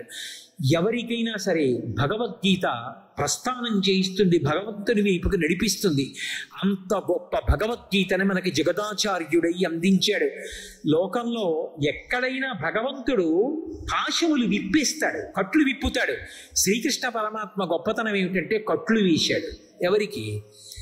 ఆఖరికి ప్రతిరోజు సాయంకాలం పశువుల్ని కట్టుకొయ్యలకి దగ్గరికి తీసుకెళ్లి కట్లు వేస్తూ ఉండేవాడు. ఏమైనా కర్మ? లీలాశుకుడు పరవశించిపోయాడు. శ్రీకృష్ణ కర్ణామృతంలో అన్నాడు, గోధూళి ధూసరిత కోమలకోపవేశం గోపాల బాలక శతైరనుగమ్యమానం సాయం తని ప్రతిగృహం పశుబంధనార్థం గచ్చంతమచ్యుత శిశుం ప్రణతోస్మి నిత్యం అన్నాడు. రోజు నమస్కరిస్తా. ఎవరికో తెలుసా? గోధూళి ధూసరిత కోమలకోపవేశం. ఆవుల మంద వెనక నడుస్తున్నప్పుడు ఆవుల యొక్క డెక్కల నుంచి పైకి రేగినటువంటి ధూళి చేత అలంకృతుడైనటువంటి చిన్ని కృష్ణుడు అలా వెళ్ళిపోతూ ఉంటే ఆ ఇళ్లలో ఉన్నటువంటి గోపకాంతలు వెళ్ళిపోతున్నాడు మళ్ళీ కనపడడం చెప్పి, కృష్ణ కృష్ణ మా ఇంట్లో ఈ ఎద్దుని ఆవుని కట్టలేకపోతున్నాను, చాలా బలంగా ఉన్నాయి, లాగేస్తున్నాయి, నువ్వు కొంచెం కట్టవా అంటే చిన్ని కృష్ణుడు దాని పలుపు పట్టుకొని, ఎందుకు వినవు వాళ్ళ మాట, రా అని ఆ చిన్ని కృష్ణుడు దాన్ని బలవంతంగా లాగుతుంటే డొక్కలు అక్కలించుకుపోయి ఉరప్పంజరం కనపడుతుంటే చెమట బిందువులతో తడిసినటువంటి కృష్ణుడు ఆవుల్ని లాక్కొచ్చి గుంజలకి కడుతున్నాడు. నీలాశికుడు అన్నాడు, అందరి పాశములు విప్పే కృష్ణ, నువ్వు ఆవులకు పాశములు కడుతున్నావు, గోపాల బాలక స్థితికి దిగజారిపోయావు. స్వామి నీ యొక్క అనుగ్రహానికి పరాకాష్ఠ, ప్రతిరోజు నువ్వు ఆవుల్ని కట్టిన సన్నివేశం తలుచుకుని నమస్కరిస్తానయా అన్నాడు. అంతటి మహాద్భుతమైన అవతారం. ఎక్కడో పుట్టడం కాదు, ఏ పాములిరుగక ఏ పారుమేటికి పశుల కాపరి ఇంట పాము కలిగి ఏ తల్లి చనుబాలు ఎన్నడిడుగని ప్రోఢ తల్లి యశోద చన్నుల పాలు త్రావనిరిగే ఏ హాని వృద్ధుల నిరుగని బ్రహ్మంబు పొదివిటిలో వృద్ధి పొందనుంది ఏ కర్మములు లేక వెలయునొక్కడికి ని జతకర్మంబులు సంభవించే ఏ చదువులనైన ఇట్టిట్టిదనరాని అర్థం అవయవములయందు అందముందే ఏ తపములనైన ఎలమి పండని పంట వల్ల వీజనముల వాడపండే. ఏమీ తెలియనటువంటి గోపాల బాలురు గోపకాంతలు మొలకడిగితే తలకడిగితే మొలకడగారు, అటువంటి వారి మధ్య ఆడుకున్నాడు. వాళ్ళందరూ తన్నేరు, గుద్దారు, కౌగిట చేర్చుచు చెట్టపట్టుచున్ తన్నుచు గుద్దుచున్ నగచు తద్దయు కైవడి కూడియాడుచున్ మన్నన చేయు వల్లవ కుమారుల భాగ్యము విత్తయొప్పునే అన్నాడు బ్రహ్మగారు. ఏమదృష్టమయ్యా! పరిపూర్ణావతారం, రాశీభూతమైన బ్రహ్మము తెలియని వాళ్ళకి గోపాల బాలురు పట్టుకుంటున్నారు, కౌగులించుకుంటున్నారు, గుద్దుతున్నారు, తంతున్నారు, మీద పడుతున్నారు, సద్యన్నం తింటున్నారు, కృష్ణుడికి పెడుతున్నారు, కృష్ణుడు తింటున్న సద్యన్నం వాళ్ళకి పెడుతున్నాడు. వాళ్ళకన్నా అదృష్టవంతున్నా నేను, ఎందుకు ఈ దిక్కుమాలిన బ్రహ్మ పదవి నాకొద్దు, తీసే. ఎన్నడునైన యోగి విభులెవ్వని పాదపరాగమింతయన్ కన్నుల కానరట్టి హరి మహానుభావుడు. ఆయనతో తిరుగుతున్నటువంటి ఈ గోపాల బాలకులలో ఎవరిదైనా ఒక్కడి పాద రేణువులు నా తల మీద వేసుకునే అదృష్టమి నాకు ఈ బ్రహ్మపదవి తీసేయి. అహోభాగ్యం నందగోప వ్రజౌకసాం యన్మిత్రం పరమానందం పూర్ణం బ్రహ్మ సనాతనం అంటాడు యాతుడు మూలంలో. ఎంత అదృష్టవంతులయ్యా వీళ్ళు, పరబ్రహ్మంతో ఆడుకుంటున్నారంటాడు. అటువంటి పరిపూర్ణావతారం కృష్ణావతారం. కృష్ణావతారంలో లీలలే లీలలు. కృష్ణావతారానికి ఉన్న గొప్పతనం ఏమిటంటే, మనం కష్టపడి కృష్ణుడి దగ్గర మనసు పెట్టక్కర్లేదు, కృష్ణుడే మన మనసు లాగేస్తాడు.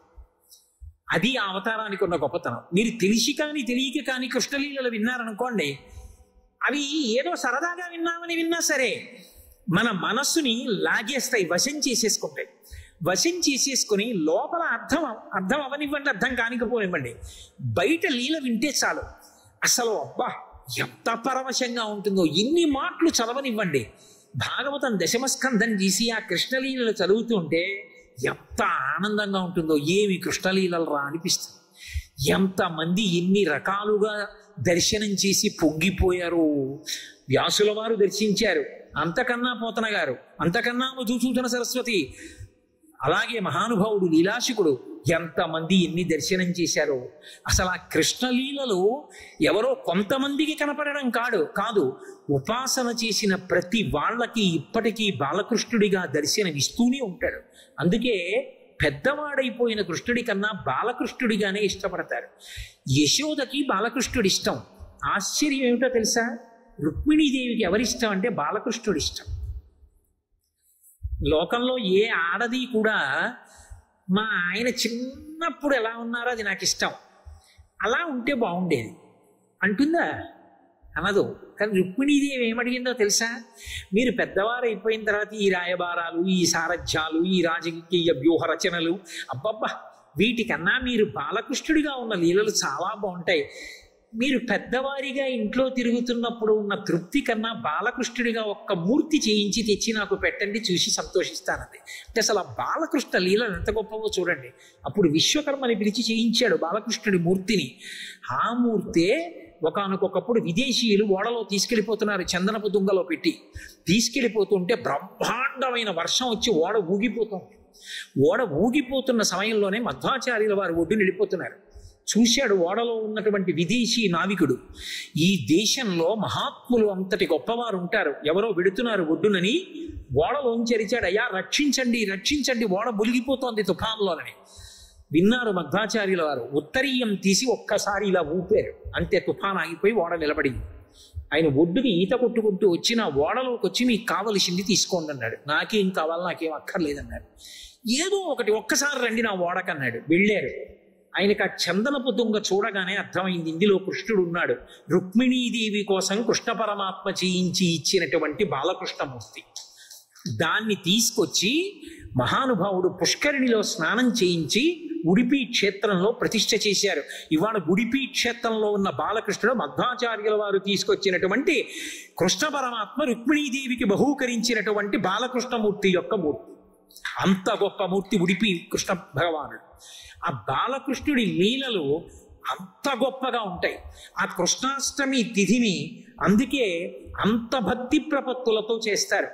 నేను ఇంత చెప్పిన తర్వాత నేను ఆ బాలకృష్ణుడి లీల మనసుని ఎలా లాగుతుందన్న దానికి ఒక ఉదాహరణ చెప్పకుండా ఉండలేను. లీలాశికుడు అనుభవిస్తాడు. అందులో నవనీత చౌర్యం చేస్తాడు కదా, వెన్నెత్తుకుపోతూ ఉంటాడు. అబ్బో ఎన్ని ప్రయోగాలు చేశారో, ఆయన్ని ఎలా అయినా పట్టుకోవాలి. ఎందుకని అంటే వీళ్ళందరూ చాడీలు చెప్తారు. యశోదమ్మ దగ్గరికి వెళ్ళి అమ్మ మా ఇంటికి వచ్చాడు వెన్నెత్తుకుపోయాడు, ఆవిడంది నాకు సాక్ష్యం కావాలి, పట్టుకోండి వెన్న చేత్తో తీసుకురండి. అలా దొరికితే కదూ, దొరకడు ఎప్పుడు. ఒక ఆవిడ గంటలు కట్టింది పాపం. ఒక ఆవిడ గంటలు కడితే కృష్ణ పరమాత్మ మెల్లిగా ఏదో నిత్యాలు వేసుకుని పైకి ఎక్కారు. ఎలా ముట్టుకుంటే గంటలు మోగుతాయి ఆలోచించారు. ఆయన పరిపూర్ణ అవతారం, ఆయన ఆజ్ఞాపిస్తే ఏదైనా మాట వినవలసిందే. ఓ గంటలారా మీరు మోగకండి అన్నాడు. అలాగే చక్కగా అందులో చెయ్యి పెట్టాడు, వెన్న తీశాడు, ఉంచాడు, వెన్న తీసి పిల్లలందరికీ పెట్టేశాడు. అందరికీ పెట్టి తను తింటాడు. ఆఖరణచారుడు వెన్న తీసుకొని అందరూ వెళ్ళిపోయారు కదా అని ఇలా నోట్లో పెట్టుకున్నాడు. గనగనగన మోగి.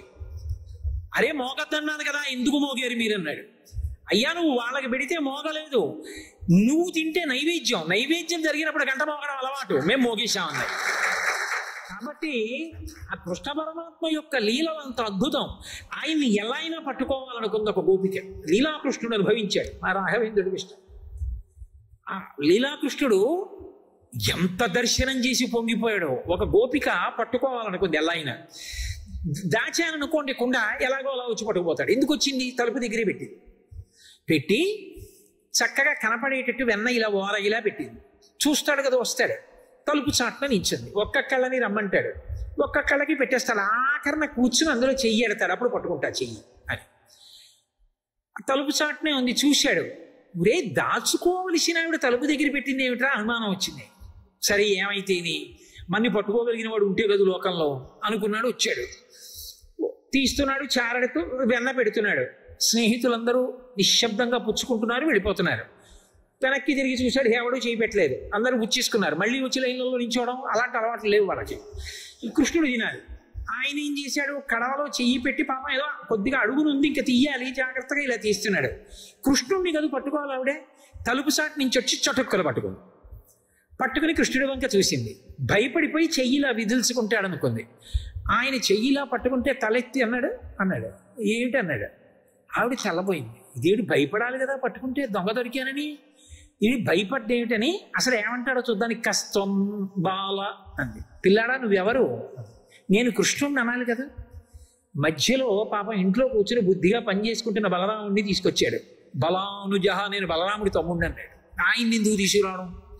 అక్కర్లేకుండా ఆయన పేరు ఇరిగించడం తప్ప కస్తం బాల బలానుజహ అన్నాడు.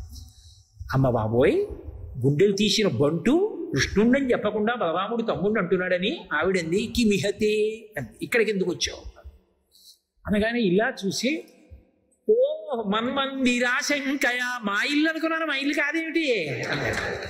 అమ్మ నాయనో ఇన్ని అబద్ధాలు అనుకున్న ఆవిడంది.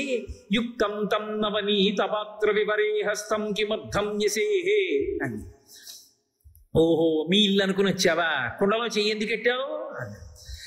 ఆయన అన్నాడు, మాట కంచన వత్సకం మృగయుతం మాగా నిషాదం క్షణ ఇత్యేవం వరవల్లవి ప్రతివచ కృష్ణస్య పుష్ణాతునః. కోపంగా కనుబొమ్మలు ముడేసి అన్నాడు. ఊరుకోమా, గట్టిగా అరుస్తావు. ఆమదూడు ఒకటి మాది తప్పిపోయింది, దాన్ని వెతుక్కుంటూ వస్తున్నాను, కొడలో దూరిందేమో అని వెతుకుతున్నాను. కాసేపు గట్టిగా ఒక దూడ మారిపోయిందంటే మళ్ళీ నేను పరిగెత్తాలన్నాడు. అమ్మ నాయనో ఇన్ని అబద్ధాలా అని ఆవిడ గుండెల మీద ఇలా చెయ్యి వేసుకోవడంలో చెయ్యి వదిలేసింది. అలా వదిలేగానే పారిపోయాడు. అలా పారిపోయి గోపకాంత మాట్లాడలేక తెల్లబోయి గుండెల మీద చెయ్యి వేసుకునేటట్టుగా చేసినటువంటి చిన్ని కృష్ణుడు మమ్ము రక్షించుగాక. కాబట్టి మహానుభావుడు ఎన్ని లీలలు చేశాడో. అందుకే ఎప్పుడైనా సరే కృష్ణాష్టమి వచ్చింది అంటే, కృష్ణాష్టమి తిథికి ప్రత్యేకత ఏది అంటే ఉట్టి కొట్టడం. ఉట్టి కొడతారు. ఉట్టి కొట్టినప్పుడు ఉట్టి నిండా పాలు పెరుగు పోస్తారు. ఉట్టి నిండా పాలు పెరుగు పేసి దాన్ని తాడు కట్టి ఇలా ఇటు రెండు కర్రలు కట్టి అడ్డకర్ర ఒకటి కట్టి దానికి ఇలా కొట్టేస్తుంటే వాడు కళ్ళు తెరవలేక కాసేపటికి కిందంతా బురదైపోతుంది. పరిగెత్తుకొచ్చి ఎగరబోయే బురదలో దారి ఢామ్మని పడిపోతుంటాడు. అందరూ నవ్వుతూ ఉంటారు. ఆఖరికి అందదు. ఏమిటి ఎందుకు అలా కొట్టడం? ఉట్టి కొట్టడం సరదా కాదు. కృష్ణాష్టమి నాడు తప్పకుండా చెయ్యాలి, చూడాలి. ఎందుకో తెలుసా? అది కుండ. కుండలో ఏమున్నాయి? మరమరాలు లేవు, అందులో పాలున్నాయి, ఆవు పాలు. ఎందుకు పోస్తారో తెలుసా? అది కుండ, ఇది కుండ. ఈ కుండలో ఏముంది? పరబ్రహ్మం అనేటటువంటి పాలున్నాయి. ఈ కుండ బద్దలైతే గానీ పాలు దొరకవు. అంటే దీన్ని చంపేయమని కాదు. అంతర్ముఖ సమారాధ్య బహిర్ముఖ సుదుర్లభ, ఇందులోకి వెడితేనే దొరుకుతుంది. ఈ లోపల ఉన్న పాలు దొరకాలి. ఈ ఆత్మ దర్శనము కావాలి. దర్శనం ఉండదు, అనుభూతిలోకి రావాలి. అటువంటి ఆత్మ అనుభూతిలోకి రావాలి అంటే ప్రయత్నం మొదలు పెట్టాలి. అసలు భగవంతుడిని తెలుసుకుందామని ప్రయత్నం మొదలు పెట్టగానే అనేక ప్రతిబంధకాలు వచ్చేస్తాయి. ఏదో ఒక రోజున గట్టి సంకల్పం చేస్తాడు, ఇక నేను ప్రతి శనివారం సుప్రభాతం చేస్తానండి, విష్ణు సహస్రం చదువుతానండి అంటాడు. 3 వారాలు బాగుంటుంది.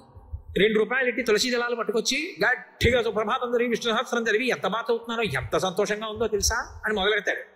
అయిపోయింది. 4-5 వారాలు అయిపోతాయి. 6వ వారం వచ్చి లక్ష్మీవారం వచ్చిన దగ్గర నుంచి ఎల్లుండి శనివారం ఇదో గొడవ. సుప్రభాతం చదవాలి, విష్ణు సహస్రం చదవాలంటాడు. ఎవడు చదవమన్నాడు నిన్ను? అంత బరువు అయిపోయింది. అంత బరువు ఎందుకు నీకు? మానేయి అంటే మానేస్తే దేవుడు కొడతాడేమో, అందుకే కూర్చున్నాడు ఆయనను అనుమానం, భయం. అంటే రమించి సంతోషంగా చెయ్యవలసింది సంతోషంగా చేయడు. ఇంతకన్నా ఏవో ఇష్టం అవుతాయి. ఇది దీనికి అవి సంతోషంగా అనుభవించడానికి ఇది ప్రతిబంధకం. కాబట్టి ఇంకా దీని మీద ఉత్సుకత పోతుంది. అదే ఈ పక్కనున్న వాళ్ళు నీళ్లు కొట్టేస్తారు, అక్కడ బురద అవుతుంది, జారి పడతాడు.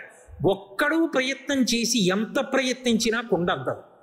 అందుకే భగవంతుణ్ణి తెలుసుకోవడానికి ప్రయత్నం ఎక్కడ ప్రారంభం అవ్వాలంటే ఒక్కడూ మొదలెడితే నడవదు, సత్సంగంగా మొదలెట్టాడు.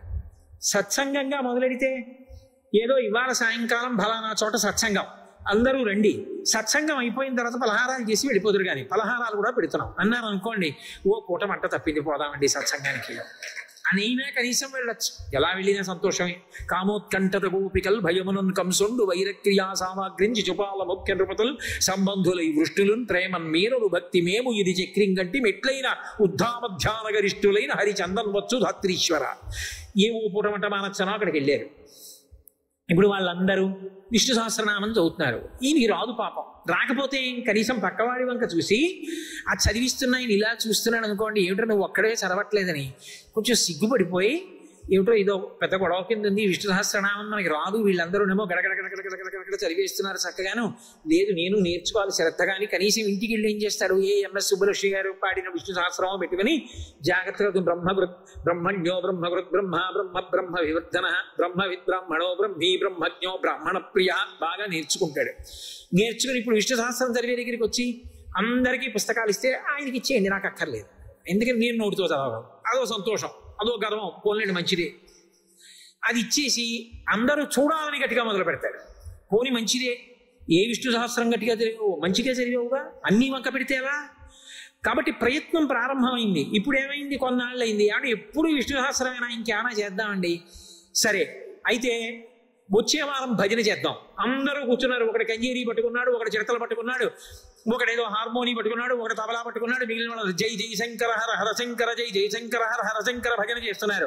ఏమీ అక్కర్లేదు, చేతులు కొట్టుకుంటూ గట్టిగా వస్తున్నాడు. భజనకున్న లక్షణం ఏమిటో తెలుసా? మీరు గంట సేపు జై జై శంకర హర హర శంకర జై జై శంకర హర హర శంకర అనేసి వెళ్ళిపోతున్నారు అనుకోండి ఇంటికి, శుభ్రంగా పలహారం చేసి మోటార్ సైకిల్ మీద భార్యను ఎక్కించి వెళ్ళిపోతూ జై జై శంకర హర హర శంకర జై జై శంకర హర హర శంకర అంటాడు. ఎందుకని నోటిని పట్టుకుంటుంది. అది కొన్నాళ్ళు పోయాక ఏం చేస్తాడంటే వారానికి ఓ రోజే సత్సంగం, మనం ఇంట్లో కూర్చుని మనం కూడా జై జై శంకర హర హర శంకర అందం కాసేపు అంటాడు. భజ గోవిందం గోవిందం భజ మూఢమతే కాసేపు భజన. భజనలో ఏమవుతుందంటే అందరూ కలిసి చేస్తారు, అదో సంతోషం. కొన్నాళ్ళు అయ్యాక నేను కంజరి నేర్చుకుంటానంటాడు. కనీసం నేను ఆ తాళం వేయడం నేర్చుకుంటాను. ఎంత చక్కగా వాళ్ళు స్పీడ్ అందుకున్నప్పుడు ఇతను కూడా చక్క వాయిస్తుంటే ఎంత బాగుందో చూడడానికి. నేను నేర్చుకుంటానని తను మొదలెడతాడు. ఒక్కొక్కటి ఆఖరికి ఆ సత్సంగంలో ఆ భజన బృందం ప్రత్యేకంగా ఆహ్వానించబడి ఇతర ఊళ్ళకి వెళ్ళి భజనలు చేస్తుంటాం. ఆఖరికి బ్రహ్మోత్సవాల్లో తిరుమల తిరుపతి దేవస్థానంలో వెంకటేశ్వర స్వామి వారి ముందు మేము భజన చేస్తూ తిరిగి మాడ వీధుల్లో. ఓ సంతోషం. ఇప్పుడు ఏమైంది, 10 మందితో కలిసి మొదలెట్టావు. కొన్ని 10 మందితో చెయ్యాలి, కొన్ని ఒక్కడివే చెయ్యాలి. నువ్వు రథం లాగుతున్నావు, అందరితో కలిపి లాగాలి. మీ అందరి పక్కన తప్ప నేను లాగేస్తాను అనకూడదు.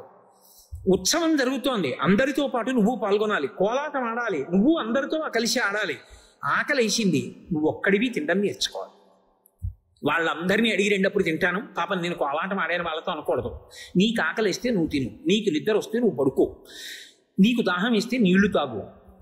రథం లాగితే అందరితో కలిపి లాగు. కొన్ని అందరితో కలిసి చేసి ఆ తరువాత మనసు నిలబడడం వచ్చిన తరువాత ఒక్కడివి చేయడం మొదలుపెట్టి అప్పుడు ధ్యానం చెయ్యి, జపం చెయ్యి. మనసు మెల్లిగా భగవంతుడి యందు నిలబడడం మొదలై విచిత్రం ఏమవుతుందో తెలుసా? సంఘం వదిలేస్తుంది. వద్దబ్బా, ఒక్కడిని కూర్చుని ధ్యానం చేసుకోవడంలో ఎంత ఆనందం ఉందో అంటాడు. అందరికీ దూరంగా ఒక్కడు కూర్చుని ఆ ధ్యానం చేసుకుని పరవశించిపోతాడు. ఇది నిరూపించడమే కృష్ణాష్టమి నాడు ఉట్టి కొట్టడం. మళ్ళీ వెనక్కి రండి. ఎందుకు ఉట్టి కొట్టడం, ఒక్కడు కొట్టడు? ఇన్ని ప్రతిబంధకాలు ఉంటాయి, కొట్టలేడు. అప్పుడు ఏం చేస్తారో తెలుసా? పిల్లలందరూ కలిసి చెయ్యి కలిసి పట్టుకుంటారు. పట్టుకుంటే వాళ్ళు ఏం చేస్తారంటే ఈ చెయ్యి మధ్యలో వెనక నుంచి ఎక్కకూడదు, ఎదురువైపు నుంచి ఏం చేస్తారంటే వీడి రెండు చేతుల్లో కాళ్ళేసి ఒకడెక్కుతాడు. అవతల వాడి 2 చేతులు ఆ 2 చేతుల్లో కలిపి ఒకడెక్కుతాడు. వీళ్ళు పట్టుకుంటారు పడిపోకుండా. మళ్ళీ వాళ్ళ 2 చేతుల్లోకి ఇంకోటి ఎక్కుతాడు. అలా పైకి ఒక్కడెక్కి నిలబడతాడు. ఇప్పుడు వీళ్ళందరూ కలిపి జాగ్రత్తగా నడిచొస్తారు. ఉట్టి ఎంత ఎత్తు లాగుతాం వీళ్ళకి అందకుండా, పైన కర్ర ఉంది అక్కడ వరకే లాగలం. ఇప్పుడు వాడు ఆ పైవాడు ఏం చేస్తాడంటే అక్కడికి వచ్చి నిలబడి కొట్టడం, అందరినీ చూసి నవ్వుతాడు. ఏరా లాగు ఉట్టి అంటాడు. ఎక్కడికి లాగుతావు ఇప్పుడు? కొట్టు నీళ్లు నా మీద అంటాడు. ఎన్ని కొడతావు? వాడికి కింద పడ్డావు. కానీ కింద వాళ్ళు వదిలేస్తే మాత్రం వాడు పడిపోతాడు. చెయ్యి పట్టుకు ప్రయాణం చెయ్యి, ఒక్కడివి ఉట్టి దగ్గరే నిలబడు. ధైర్యంగా ఉట్టి కొడతాడు. కొట్టాక ఏమవుతుంది? ఆ పాలన్నీ వచ్చి వాడి మీద పడతాయి, కింద వాళ్ళ మీద పడతాయి. అంటే ఈ కుండ బద్దలై అన్న మాటకు అర్థం ఏమిటంటే దీని అసత్యత్వము తెలిసి ఇది ఋతుమంతమై సాధనకి కేంద్రమై లోపల ఉన్న బ్రహ్మము అనుభవంలోకి రావడానికి 10 మందితో కలిసి మొదలుపెట్టి ఒక్కడివిగా చేరుకోవడం నేర్చుకో అని చెప్పడం, ఉట్టి కొట్టడం. ఇది జగద్గురు అయినటువంటి కృష్ణుడి అనుగ్రహంగా మనకు అలవాటు అవుతుంది. 2 కృష్ణాష్టమి నాడు కృష్ణ భగవానుడికి అంత పూజ చేసి అన్ని నైవేద్యాలు ఎందుకు పెడతారో తెలుసా? ఈ దేశానికంతటికీ కృష్ణుడు ఒక గొప్ప సందేశాన్ని ఇచ్చాడు. ఎవరైనా సరే సంతోషాన్ని కోరుకుంటారు.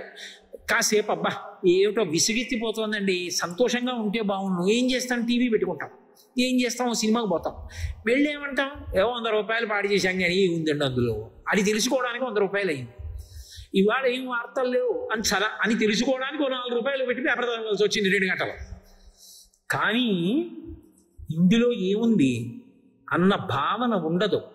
అసలు మనిషి సంతోషాన్ని పొందాలి అంటే ఏం చెయ్యాలి అంటే ఇతరులకు సేవ చెయ్యాలి. అందుకే మీరు కృష్ణలీలలు చూడండి, కృష్ణలీలలన్నీ పరోపకారములే.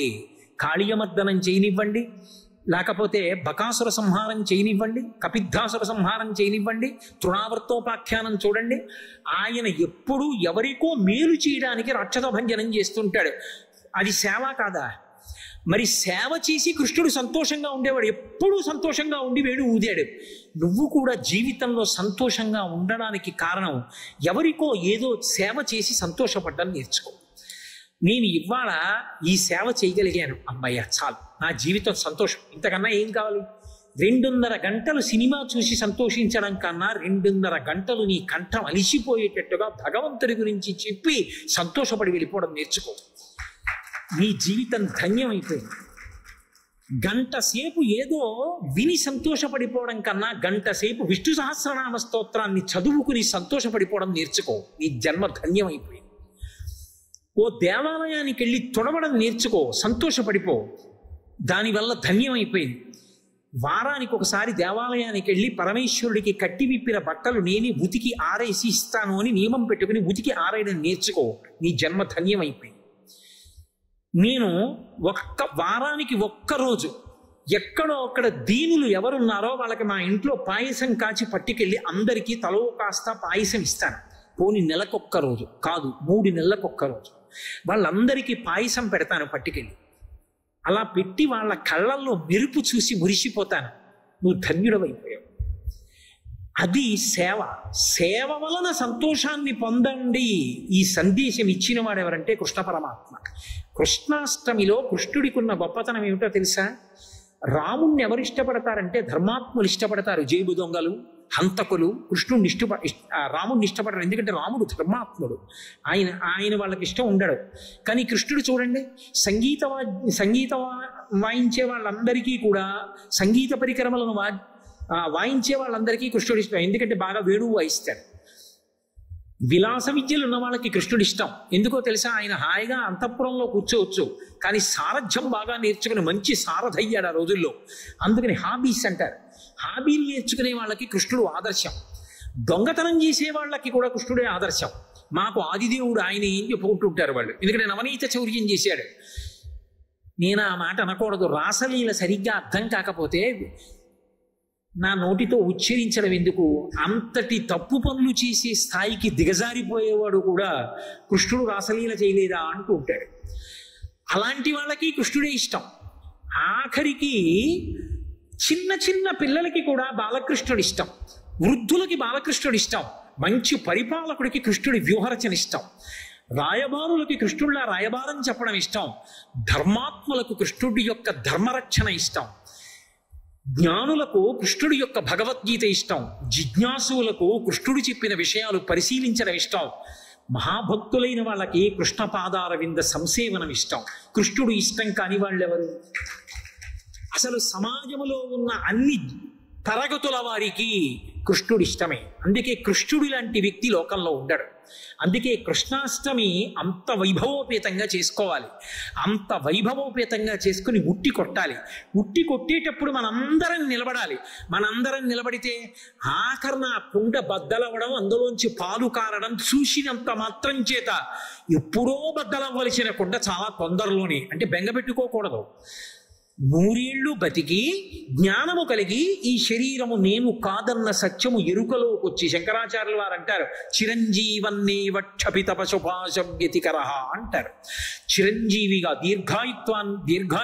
దీర్ఘాయుష్మంతుడై పశుపాశముల నుండి విమోచనుడై ఆ పరమేశ్వరుని యొక్క తత్వాన్ని అనుభవంలోకి తెచ్చుకుని అద్వైతానుభూతి యందు ఓలలాడుతూ శరీరాన్ని సాక్షిగా చూస్తూ విడిచిపెట్టగలుగుతాడు.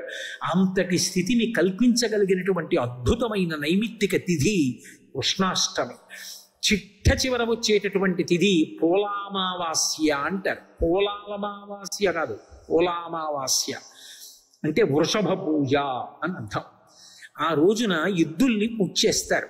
ఎద్దు దేనికి ప్రతీక అంటే ధర్మమునకు ప్రతీక. అందుకే పరమశివుడు వృషభ వాహనారూఢుడై వెడుతూ ఉంటాడు. వృషభ వాహనం మీద వెడుతున్నాడు అంటే దానికి గుర్తు ఏమిటంటే ఏదో ముసలి ఎద్దునిక్కాడు అని చెప్పకూడదు. అది ధర్మానికి ప్రతీక. ఆయన అందుకే రుద్ర అని ఆయనకు ఒక నామం. రుద్రుడు అన్న మాటకు అర్థం ఏమిటంటే ధర్మమునందు అనురక్తి కల్పించువాడు, ధర్మాత్ములను రక్షించువాడు, ధార్మిక జీవనము కలగాలని ఉత్సాహమును పెంపొందించువాడు. అటువంటి వాడు వృషభ వాహనారూఢుడై వెడుతూ ఉంటాడు. ఆ ఎద్దుకి పూజ చేస్తే ఏమవుతుందంటే పంటలు బాగా పండుతాయి, నేత్ర సంబంధమైనటువంటి వ్యాధులు కలగవు. ఎందుకంటే వేదంలో ఒక మాట ఉంది, మనం ఈ శ్రావణ మాసంలో వచ్చేటటువంటి పౌర్ణమికి ముందే మొట్టమొదట ఏరువాక పౌర్ణమి అని ముందు నెలలో వచ్చేటటువంటి పౌర్ణమి చేస్తారు. అప్పుడు వృషభ పూజ చేస్తారు. ఎద్దులన్నిటికీ పూజ చేసి నాగలి కట్టి పొలంలోకి వదులుతారు. ఎద్దు పొలంలోకి వెళ్ళి దున్నడం మొదలు పెట్టగానే ఎద్దు యొక్క డెక్కల నుండి అమృత బిందువులు పడతాయిట భూమిలోకి. పడితే ఎద్దు డెక్కలు తగిలి నాగలి చేత దున్నబడిన భూమిలో పండినటువంటి పంటలు తిన్న ప్రజలకి కంటి సంబంధమైన వ్యాధులు రావు. నేత్ర వైద్యాలయములు ప్రతివాడికి కళ్ళజోడు వచ్చింది అంటే ఎద్దులతో వ్యవసాయం తగ్గిపోయింది అని గుర్తు. కాబట్టి ఆ ఎద్దు డెక్కల నుండి అమృతస్రావం అవుతుంది. ఎద్దు ధర్మమునకు ప్రతీక. అందుకే ఎవరైనా శరీరం వదిలిపెట్టేస్తే గోవుని అచ్చుసి విడిచిపెట్టేస్తారు. ఎందుకని అంటే ఒక్క ఎద్దుని విడిచిపెడితే అది గో సంతానమునకు కారణమవుతుంది. అనేక గోవులు గర్భం ధరించి దూడల్ని కట్టాయి. గో సంతానానికి కారణమైన వృషభాన్ని విడిచిపెట్టాడు కాబట్టి వృషత్సౌజనము అంటారు. తల్లిదండ్రుల పేరు మీరు ఎద్దుని విడిచిపెడతారు. ఆ ఎద్దుని విడిచిపెడితే వాళ్ళు ఊర్ధ్వలోకాలు పొందుతారు. అంత గొప్పది ఎద్దు. అటువంటి ఎద్దుకి పోలామావాస్య నాడు పూజ చేసి ఆ ఎద్దు యొక్క అనుగ్రహమే ధర్మము యొక్క అనుగ్రహము అని. అందుకే పరమశివుడి ఆలయంలో వృషభం పడుకుంటుంది. వృషభం మళ్ళీ ఒక్కొక్క చోట ఒక్కొక్కలా ఉంటుంది. అన్ని చోట్ల ఉండే నందీశ్వరుడు ఒకెత్తైతే ఓరుగల్లు సామ్రాజ్యంలో కాకతీయ సామ్రాజ్యంలో ఉండే నందీశ్వరుడు యొక్క ఠీవి ఒకెత్తు. అసలు కాకతీయ సామ్రాజ్యానికి గుర్తులలో ఆ నందీశ్వరుడు ఒకడు. ఇప్పటికీ మీరు 1000 స్తంభాల మంటపం దగ్గరికి వెడితే ఆయన కూర్చొనేటటువంటి తీరు, ఒక కాలు ముందు 2 కాళ్ళు మడవడం. ఆ కాకతీయ సామ్రాజ్యానికి సంబంధించిన నంది ముందు 2 కాళ్ళలో ఒక కాలు ఇలా వంచి చాపి ఉంచుతుంది. ఇలా చూడదు, ఇలా ఉంటుంది. అసలు విచిత్రం ఏమిటంటే మీరు ఓరుగల్లు వెళ్ళి ఇప్పటికీ కూడా 1000 స్తంభాల మంటపంలో నందీశ్వరుడి దగ్గరికి వెడితే మీరు ఎటు వెళ్ళండి నంది మిమ్మల్ని చూస్తాడు. రామప్ప దేవాలయంలో కూడా అంతే. మీరు ఎటు వెళ్ళండి నంది మిమ్మల్ని చూస్తుంది తప్ప మీరు అలా వెళ్ళిపోయి ఇలా ఉన్నవారు అక్కడికి వెళ్ళిపోండి, నంది ఇలా మిమ్మల్ని చూస్తున్నట్లు కనపడుతుంది. ఆ శిల్పి చాతుర్యం అలా చెక్కాడు. కాబట్టి ఆ నందీశ్వరుడి యొక్క గొప్పతనం ఏమిటంటే పరమశివుడి వైపు దృష్టి పెడతాడు, ప్రపంచం వైపుకి పృష్ఠభాగం పెడతాడు. ప్రపంచంతో సంబంధం లేదు, నా దృష్టి ఈశ్వరుడి మీద. వృషభ పూజ దేనికి గుర్తు అంటే నా దృష్టి ఈశ్వరుడి మీద నిలబడి విషయ ప్రపంచాన్ని విడిచిపెట్టాలి. ఆ స్థితి నాకు కలుగుగాక. అందుకే శ్రావణ మాసపు లక్ష్మి యొక్క పతాక స్థాయి ఏమిటి అంటే పోలామావాస్య, వృషభ పూజతో పూర్తవుతుంది. కాబట్టి శ్రావణ మాసం దక్షిణాయనంలో వచ్చి అందరినీ ఉద్ధరించగలిగినటువంటి కాలం. ఆ కాలాన్ని ఎవడు సద్వినియోగం చేసుకుంటాడో, ఎవడు ఆ తిథులను నైమిత్తిక తిథులుగా చక్కగా అనుష్ఠానం చేస్తాడో అటువంటి వాడు ఇహమునందు పరమనందు కూడా సమస్తమైనటువంటి సౌఖ్యములను పొందుతాడు. అటువంటి శ్రావణ మాస వైశిష్ట్యం గురించి సూర్యాపేటలో ఉన్నటువంటి మీ అందరూ పరమభక్తజనులు, అందున విశేషించి సాయిబాబా దేవస్థానాన్ని అంత బాగా నిర్వహిస్తున్నటువంటి సాయి భక్తజన మండలి వారు ఇంత ప్రేమతో ఈ కార్యక్రమాన్ని నిర్వహించడం, వారందరూ కూడా చక్కగా భజనలు చేస్తూ అంత ప్రేమగా ఆదరించి వాళ్ళందరూ ఇంత గొప్పగా ఈ ప్రసంగాల్ని నిర్వహణ చేసినందుకు, మీ అందరూ ఇంత క్రమశిక్షణతో విన్నందుకు మీ అందరికీ భగవంతుని యొక్క పరిపూర్ణమైన అనుగ్రహం కలుగుగాక అని ఈశ్వరుడి యొక్క పాదములు పట్టి ప్రార్థన చేస్తూ మంగళాశాసన పరై పదాచార్య పురోగమై సర్వైశ్చ పూర్వైరాచార్యై సత్కృతాయాస్తు మంగళం.